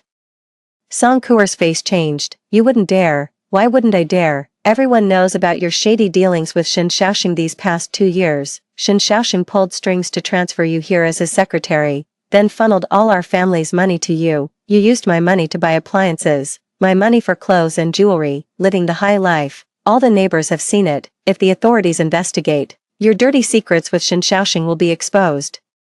"Xiaoxing was just helping me. Are you limbless, a dying cripple?" I sneered. "There are far more deserving people around than you. Why would Shen Xiaoxing help only you, a lone man and woman, thieves and prostitutes? The public sees everything clearly." Song Kuer grew fearful. "What exactly do you want? Don't you know this will ruin Xiaoxing?" "So what? What's that got to do with me?" I sneered at Song Kuer. 5. "I'm giving you just 3 days. Return my money immediately, or the only thing awaiting you and Shen Xiaoxing is complete ruin." Song Kuer left in disgrace, throwing down threats as she went, telling me to wait and see. I'm waiting, all right, waiting with boiling blood. If we don't provoke her, why would she act in advance? I'm waiting for Song Kuer's dirty tricks. Let's see who dies faster this time. The next 2 days passed quietly. Shen Xiaoxing stayed at the military barracks and never returned. I know he's waiting for me to go apologize and make up with him in his dreams. I don't have time to bother with him. I've been busy handling matters. Since I'm parting ways with Shen Xiaoxing, I naturally wouldn't let him and Song Kuer off easy. I sold everything valuable I'd bought for the house. The things that couldn't be sold, I gave away to others. I gave all the sweaters I knitted for Shen Xiaoxing and the new clothes I bought to Instructor Zhang's wife at the East End. She was very grateful and pulled me aside to chat. Sister Zhang asked me, "Has your chief Shen not come home these past few days?" I nodded, and Sister Zhang looked at me sympathetically. "Nian Nian, you're a good person, and good people often get taken advantage of. There are some things I don't want to say, but I just can't bear to see you treated this way. That Song Kuer is no good. You need to be careful around her." "I know, and I don't care anymore. Let them do whatever they want. It has nothing to do with me." "But you're pregnant now. Even if just for the sake of the baby in your belly, you should plan for yourself. Besides, some things won't be spared even if you keep tolerating and sacrificing yourself." Sister Zhang's words hit the nail on the head. In my past life, didn't I keep tolerating and sacrificing myself, only to be schemed against by them in the end? I nodded. "Sister Zhang, thank you for the reminder. I'll be careful. Even a rabbit will bite when cornered, let alone a person. If they push me too far, I won't let them off easy." Seeing that I took her words to heart, Sister Zhang lowered her voice. "You should watch out for that Shaoli by Chief Shen's side. He has an improper relationship with that Song Kuer." Upon hearing this, I immediately pressed further. "How could it not be normal? Sister Zhang, I won't hide it from you. That Shaoli is no good. Seeing I'm easy to talk to, he's been helping Song Kuer bully me all along." Sister Zhang's expression turned serious at my words. She lowered her voice. "That Shaoli and Song Kuer are having an affair. I saw it with my own eyes." Sister Zhang's words made my heart skip a beat.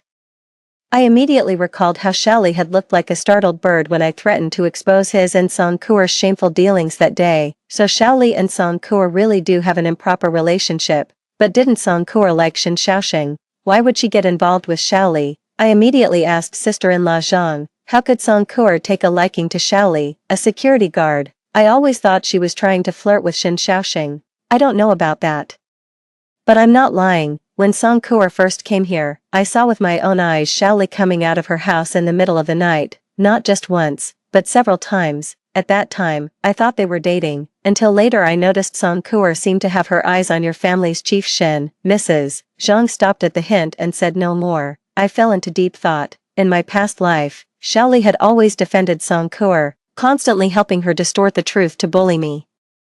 A big reason Shen Xiaoxing didn't believe me was because Xiaoli was aiding in the mischief. In my past life, I never understood why Xiaoli would twist the truth. I always treated him well, but now hearing Mrs. Zhang say this, finally reached a conclusion. So Xiaoli was also one of Song Kuo's admirers, charging into battle for the woman he loves. That explains why Xiaoli helped Song Kuo target me like that. Aunt Jing's words made me secretly wary. So I paid extra attention to Xiaoli and Song Kuo. Little did I know what I'd uncover. Sure enough, I spotted something suspicious. Xiaoli actually sneaked into Song Kuo's house at night. I'm not sure if they're having an affair, but a man and a woman alone together in the dead of night can't be up to any good. Remembering how helpless and pitiful I was when they schemed against me in my past life, a surge of hatred welled up inside me. I'll make this despicable couple pay. I grabbed a basin and a stick from the house. Standing outside Song Kuo's door, I started banging loudly while shouting, "Thief, catch the thief." 6. The noise of me banging the basin in the dead of night was so loud that soon all the neighbors woke up and came running to see what was happening. Pointing anxiously at Song Kuo's house, I said, "I saw someone sneaking into Comrade Song's house when I went to the bathroom at night. It must be a thief. Don't let them get away." No one doubted my words. Especially when Sister Zhang immediately instructed Zhang to lead people to block the windows at the back. The others followed me to guard the front door and make a commotion. After some ruckus, the door finally opened. Song Kuo and Xiaoli appeared before the crowd. I deliberately raised my voice. "Oh, it's Xiaoli. What are you doing at Comrade Song's house in the middle of the night?" I have some business with Comrade Song." Xiaoli stammered in reply. "Business? What kind of business can't be discussed during the day and has to be talked about at 2 a.m. exactly? What's so urgent to discuss in the dead of night? Unless you two." Auntie Zhang raised her voice, and Song Kuo immediately denied. "We have no relationship whatsoever. Xiaoli was just concerned about my health and came to check on me." Who would believe such nonsense? Nobody bought it. Someone deliberately remarked. Could Comrade Song and Xiaoli be dating?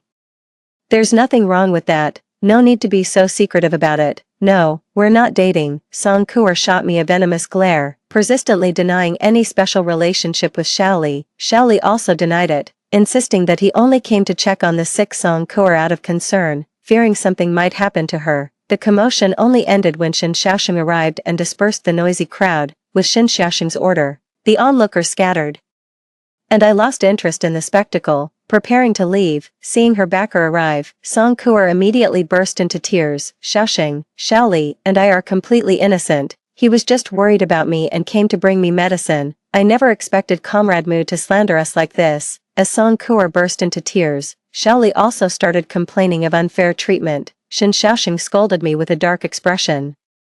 "All you do all day is stir up trouble. Why can't you do something proper? Do you have any idea your actions could drive someone to their death?" I sneered. "I only called for help because I saw someone sneaking into Comrade Song's house in the dead of night and got worried. Is that wrong? Moreover, with so many guards around, why is Xiaoli the only one sneaking into Comrade Song's house late at night?" As I said this, both Xiaoli and Song Kuo changed their expressions. And Shen Xiaoxing also showed a suspicious look. He's no fool, otherwise he wouldn't have risen to such a high position. Seeing Shen Xiaoxing look at them, Song Kuo immediately fell to the ground pretending to faint. Then she was rushed to the hospital. I sneered and turned back into the house. I had seen it clearly. Song Kuo's gaze at me was filled with utmost venom. Needless to say, she hated me to the core, with my interference exposing her relationship with Xiaoli. Song Kuo knew full well that I was aware of their dirty little secret. Unwilling to let her affair with Xiaoli become public, Song Kuo had no choice but to find a way to cover it up, to eliminate me, her greatest threat. I was certain Song Kuo would make her move soon. What I fear is her not making a move. Now we're getting to the fun part, setting the trap. In the morning, I got up to go to work, and everyone I met along the way was talking about Song Kuo and Xiaoli's affair. There were all sorts of rumors. I arrived at work in a cheerful mood and felt great all day. At noon, Shen Xiaoxing came to my workplace and started scolding me as soon as we met. "The matter from last night has been clarified. It was indeed Xiaoli who went to check on Kuer because he was worried she might have an episode. There's nothing between them, I scoffed. Whether they have a relationship or not is none of my business. Did you really need to come here specifically to tell me this? Of course I didn't come specifically to tell you this, Mu Niannian. Your recent behavior has been utterly unacceptable. To target Kuer, you actually tried to slander her by implying she had an improper relationship with Xiaoli. Have you ever considered how much damage such accusations could do to a woman's reputation? I laughed in anger. When did I ever slander them? I just saw someone sneaking into Song Kuer's house and assumed it was a thief.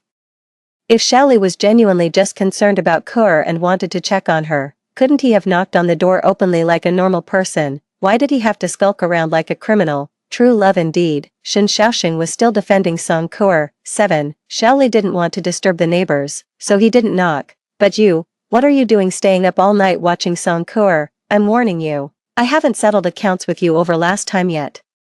Don't go causing more trouble for me. You're so ridiculous. I've already explained clearly that I shouted because I thought it was a thief. Are you just not understanding or deliberately picking a fight? Shen Xiaoxing slammed the table angrily. What kind of attitude is that? Song Kuer ended up in the hospital because of this incident you caused. And you still can't recognize your own mistake. I'm not wrong. If I must have made a mistake, it was marrying you in the first place.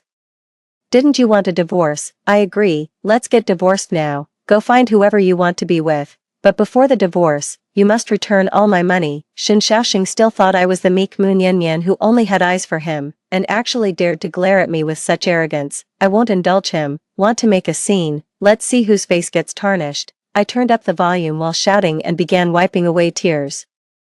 I've worked hard to save money for years to prepare for having a child, yet you gave it all to Song Kuer to buy appliances. Last time, you took my salary without a word and gave it to Song Kuer for clothes, and the time before that, you used my wages to buy her cosmetics. My voice boomed at its loudest, and Shen Xiaoxing's face turned livid as he rushed to cover my mouth. I bit his hand hard. He didn't expect me to actually bite him, and the pain made him let go and push me away. I immediately lay down and started making a huge scene. Didn't Shen Xiaoxing say I was an unreasonable shrew? Today I'll show him what a truly unreasonable shrew looks like. I lay on the ground throwing a tantrum, airing all the despicable things Shen Xiaoxing had done. Shen Xiaoxing couldn't stay any longer. He still had some dignity to maintain. He left with a face as dark as thunder. My colleagues and supervisors overheard everything, and their sympathy for me reached its peak.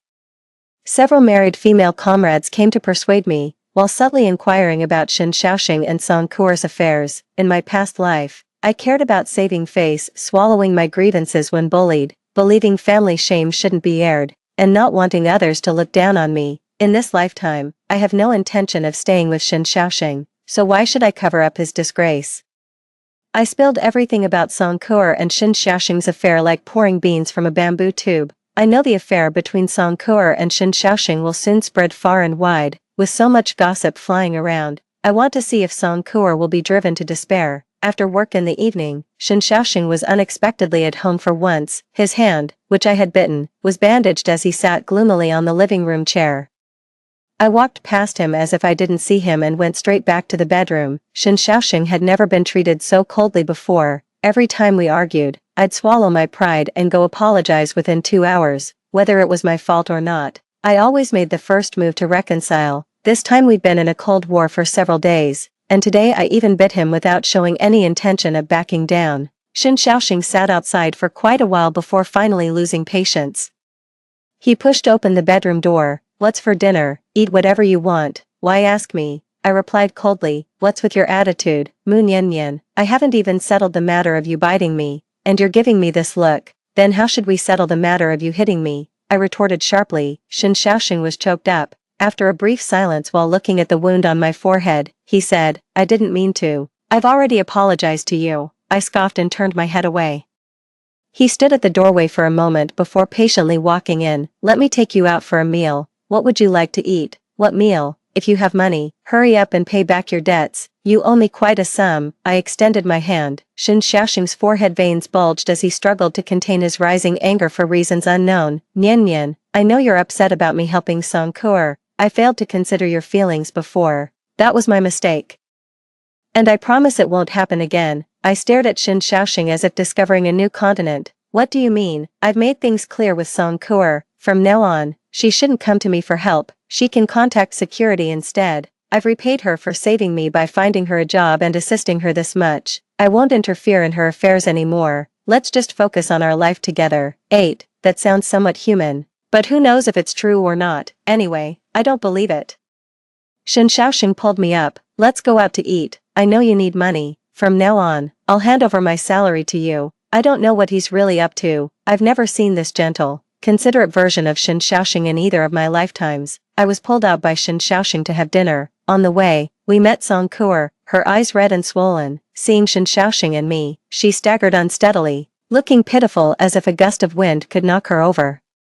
Shen Xiaoxing didn't fuss over Song Kuer as he used to, but pretended not to see her and left directly with me. Not far away, I heard Song Kuer calling out from behind. It seems she fell down. Listening to Song Kuer's cries of pain, I silently counted numbers in my heart. 123. When I finished counting to 3, Shen Xiaoxing turned his head. He rushed towards Song Kuer without hesitation, just like before. I smiled with relief. A leopard can't change its spots. That saying couldn't be more accurate. I didn't plan to eat dinner and went home alone instead. Shen Xiaoxing didn't return until late at night. He tried pushing our bedroom door, but I had locked it from inside. Shen Xiaoxing couldn't come in, so he went to the guest room. In the morning when I got up, Shen Xiaoxing was also awake and had bought breakfast. He smiled at me as if nothing had happened. I got the fried dough sticks and soy milk you like. I sat down expressionlessly and started eating breakfast. Shen Xiaoxing tried to explain. Kuer is in very poor health, suffering from severe anemia. I put down my chopsticks. Who are you trying to disgust first thing in the morning? Shen Xiaoxing was shocked by my icy attitude. He moved his lips, and I immediately followed up. Don't talk to me about irrelevant people or matters. I'm not interested. It affects my mood. Shen Xiaoxing wanted to lose his temper but forcibly held it back.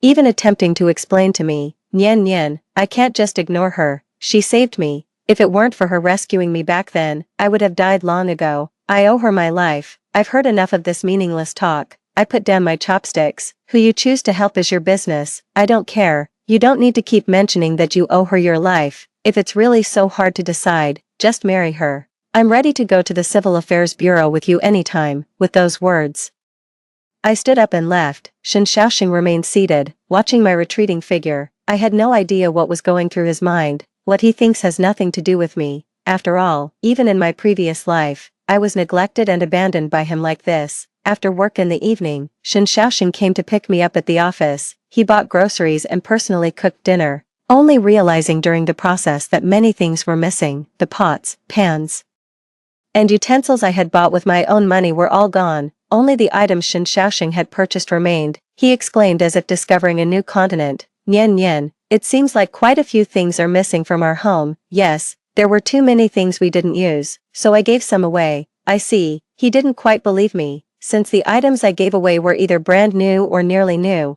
How could they be unusable? We ate in silence, with only the clinking of bowls and chopsticks breaking the quiet. I kept my head down the entire time without saying a word. Shen Xiaoxing kept staring at me. I could feel his gaze, but I didn't respond. Finally, he couldn't hold back anymore and spoke first. Nian Nian, why aren't you wearing your wedding ring? I took my time, sipping half a bowl of soup before replying. I sold the wedding ring. Why would you sell it? Shen Xiaoxing asked in surprise. Why doesn't he know?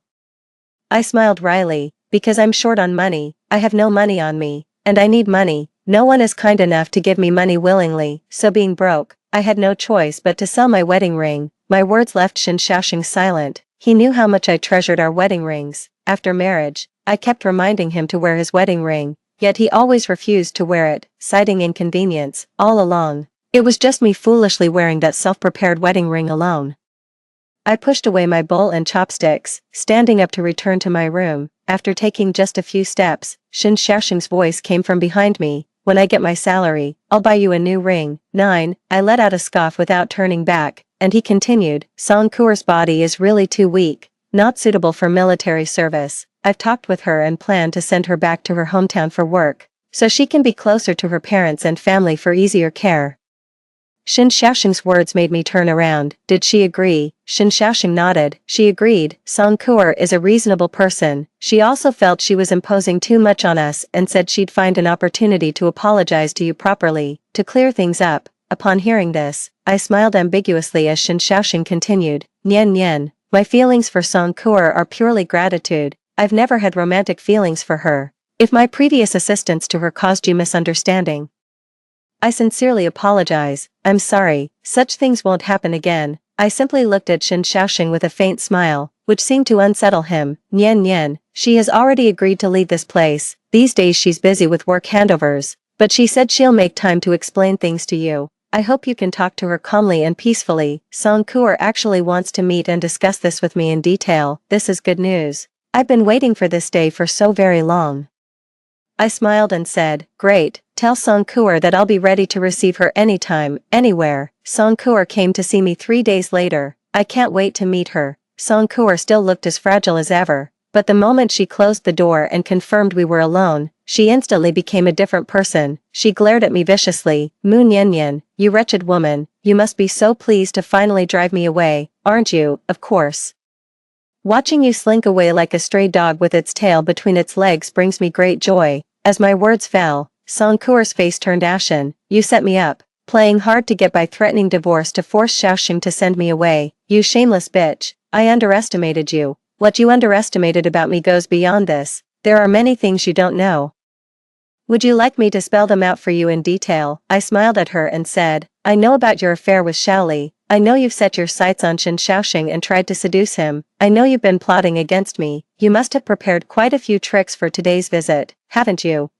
How did you know? Song Kuo was startled by my bluntness, her domineering attitude vanishing instantly as she began stammering. How I know is none of your concern. Now let me guess what you're planning to do next. You intend to fake a fall and frame me. Xiaoli is already waiting outside, ready to rush in when you scream and accuse me of harming you. Smiling, I stepped closer to the pale-faced Song Kuo. So go ahead and fall while screaming for help. I'm waiting for your performance. Song Kuo froze in fear, staring at me in terror. I grabbed her hair and slammed her head against the nearby table. As Song Kuo opened her mouth to scream, a rag was swiftly and forcefully stuffed into it. I casually picked up the brick I'd prepared earlier and began striking Song Kuo's abdomen repeatedly. Didn't she slander me in her past life, claiming I pushed her and caused her to lose her uterus, making her infertile? This lifetime, I'll grant her wish and let her have what she desires. I struck Song Kuo's abdomen fiercely, blow after blow, watching her face contort and change color, seeing blood flow from beneath her.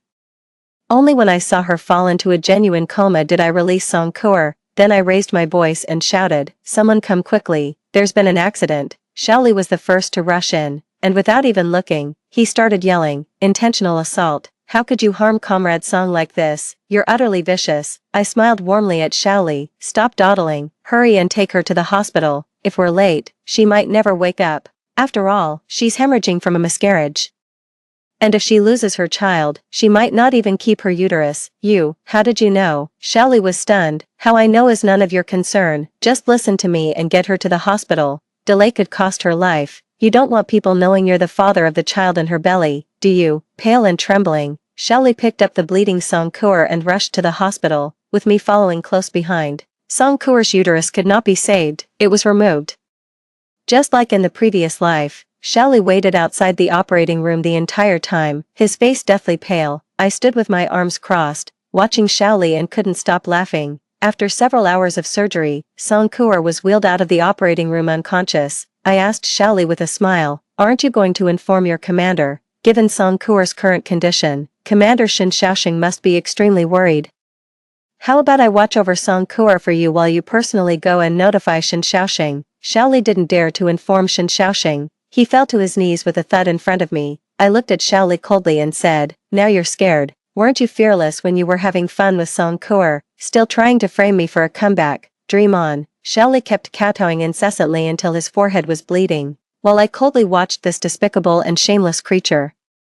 Only when I saw him bleeding profusely did I slowly call for a stop. Hold on, how do you plan to handle this matter? I'll make Kuo leave this place. I promise to make her give up her intentions and never disturb you and the chief again. Is that so? I laughed a few times. No, how could you leave? Song Kuo must not go. Please, I beg you. Xiaoli continued to kowtow, but I waved my hand to stop him. I have a way to make your wishes come true. When I returned home, Shen Xiaoxing was still cooking in the kitchen. Over the past 3 days, It was as if he had become a different person, making dinner every evening. Seeing me return, Shen Xiaoxing flashed me a smile. Wait 2 minutes, the food will be ready soon. I poured myself a glass of water and sipped slowly while Shen Xiaoxing busied himself setting the table. 10. He served me a large bowl of rice. Eat more. Pregnant women have bigger appetites. From now on you'll need 2 bowls.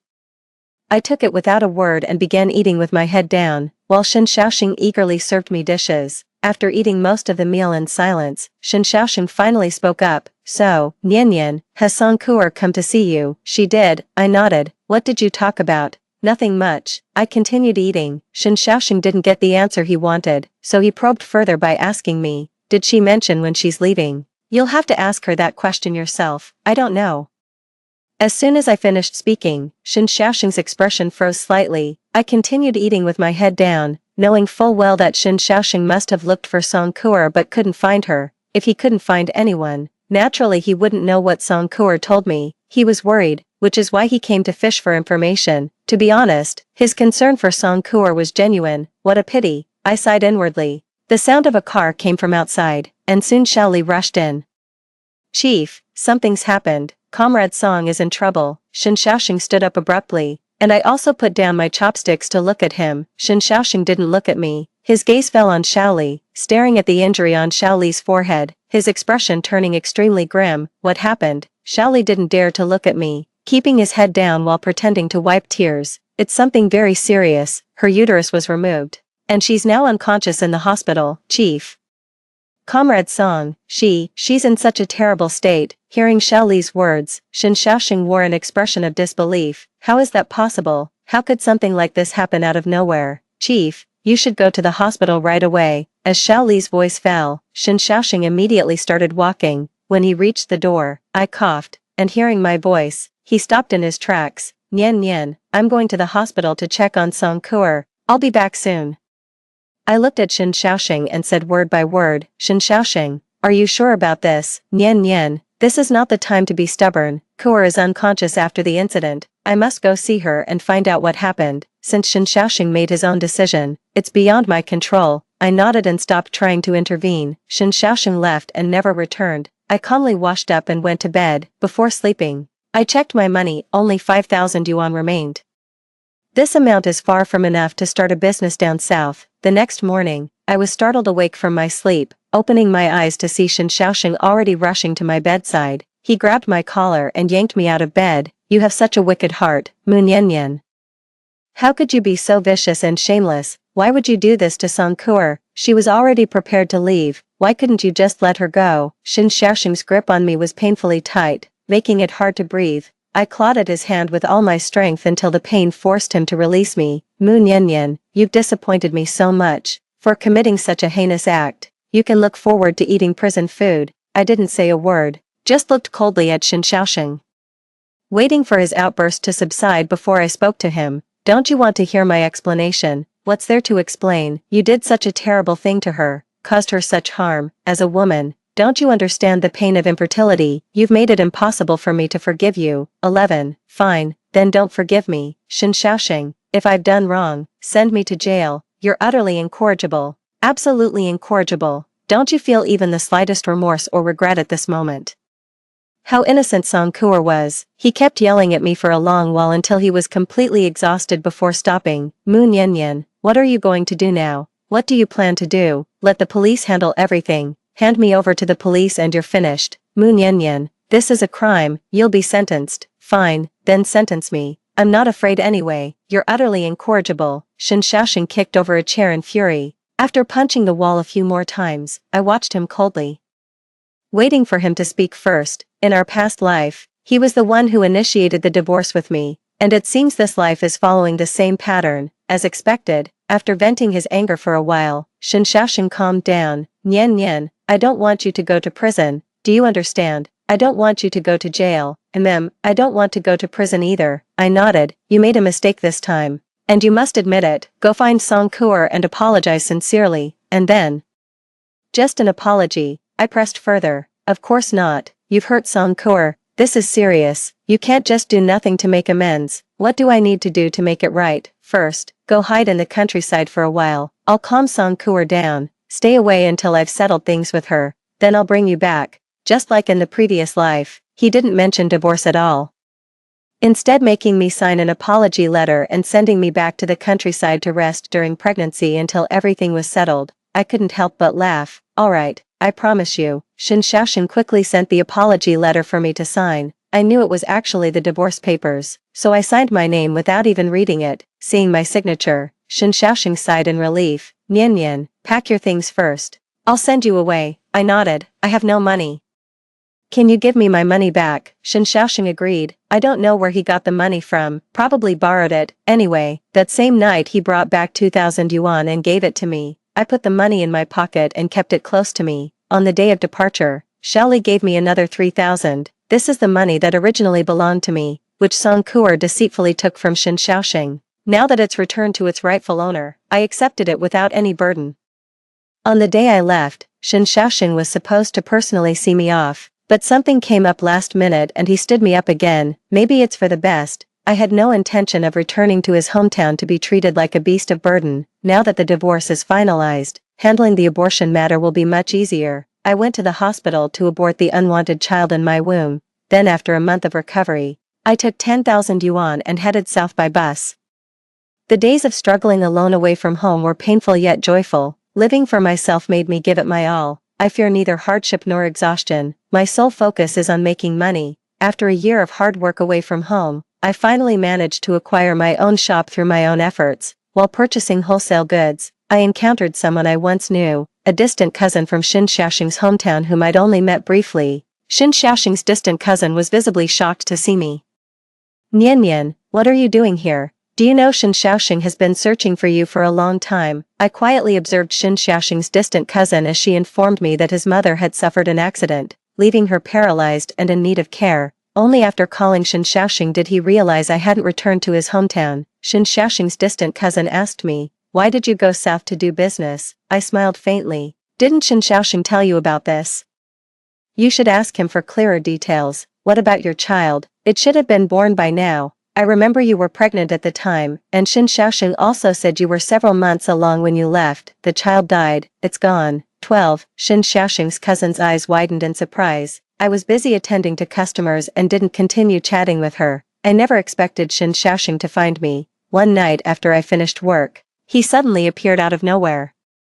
He was carrying bags of stuff in his hands and called me affectionately just like before. Nian Nian. I looked at him indifferently. He smiled apologetically. "I heard you were here. Nian Nian, why did you come here without saying a word? You made me search everywhere for you. What do you want from me? Aren't you married? Shouldn't you be spending eternity in love with Song Kuer? Why come looking for me now, exposed by me directly?" Shin Shaoxing's face turned red with what actually seemed like shame. "Nian Nian, I didn't mean to deceive you. It's just that Song Kuer was in such a terrible state back then, and she insisted it was your doing. I didn't want you to go to jail. For your sake and our unborn child's, I had no choice but to agree to divorce you and marry her. I never intended to actually marry her. It was just a temporary measure. I just couldn't bear to see you imprisoned or suffering." I couldn't help but laugh.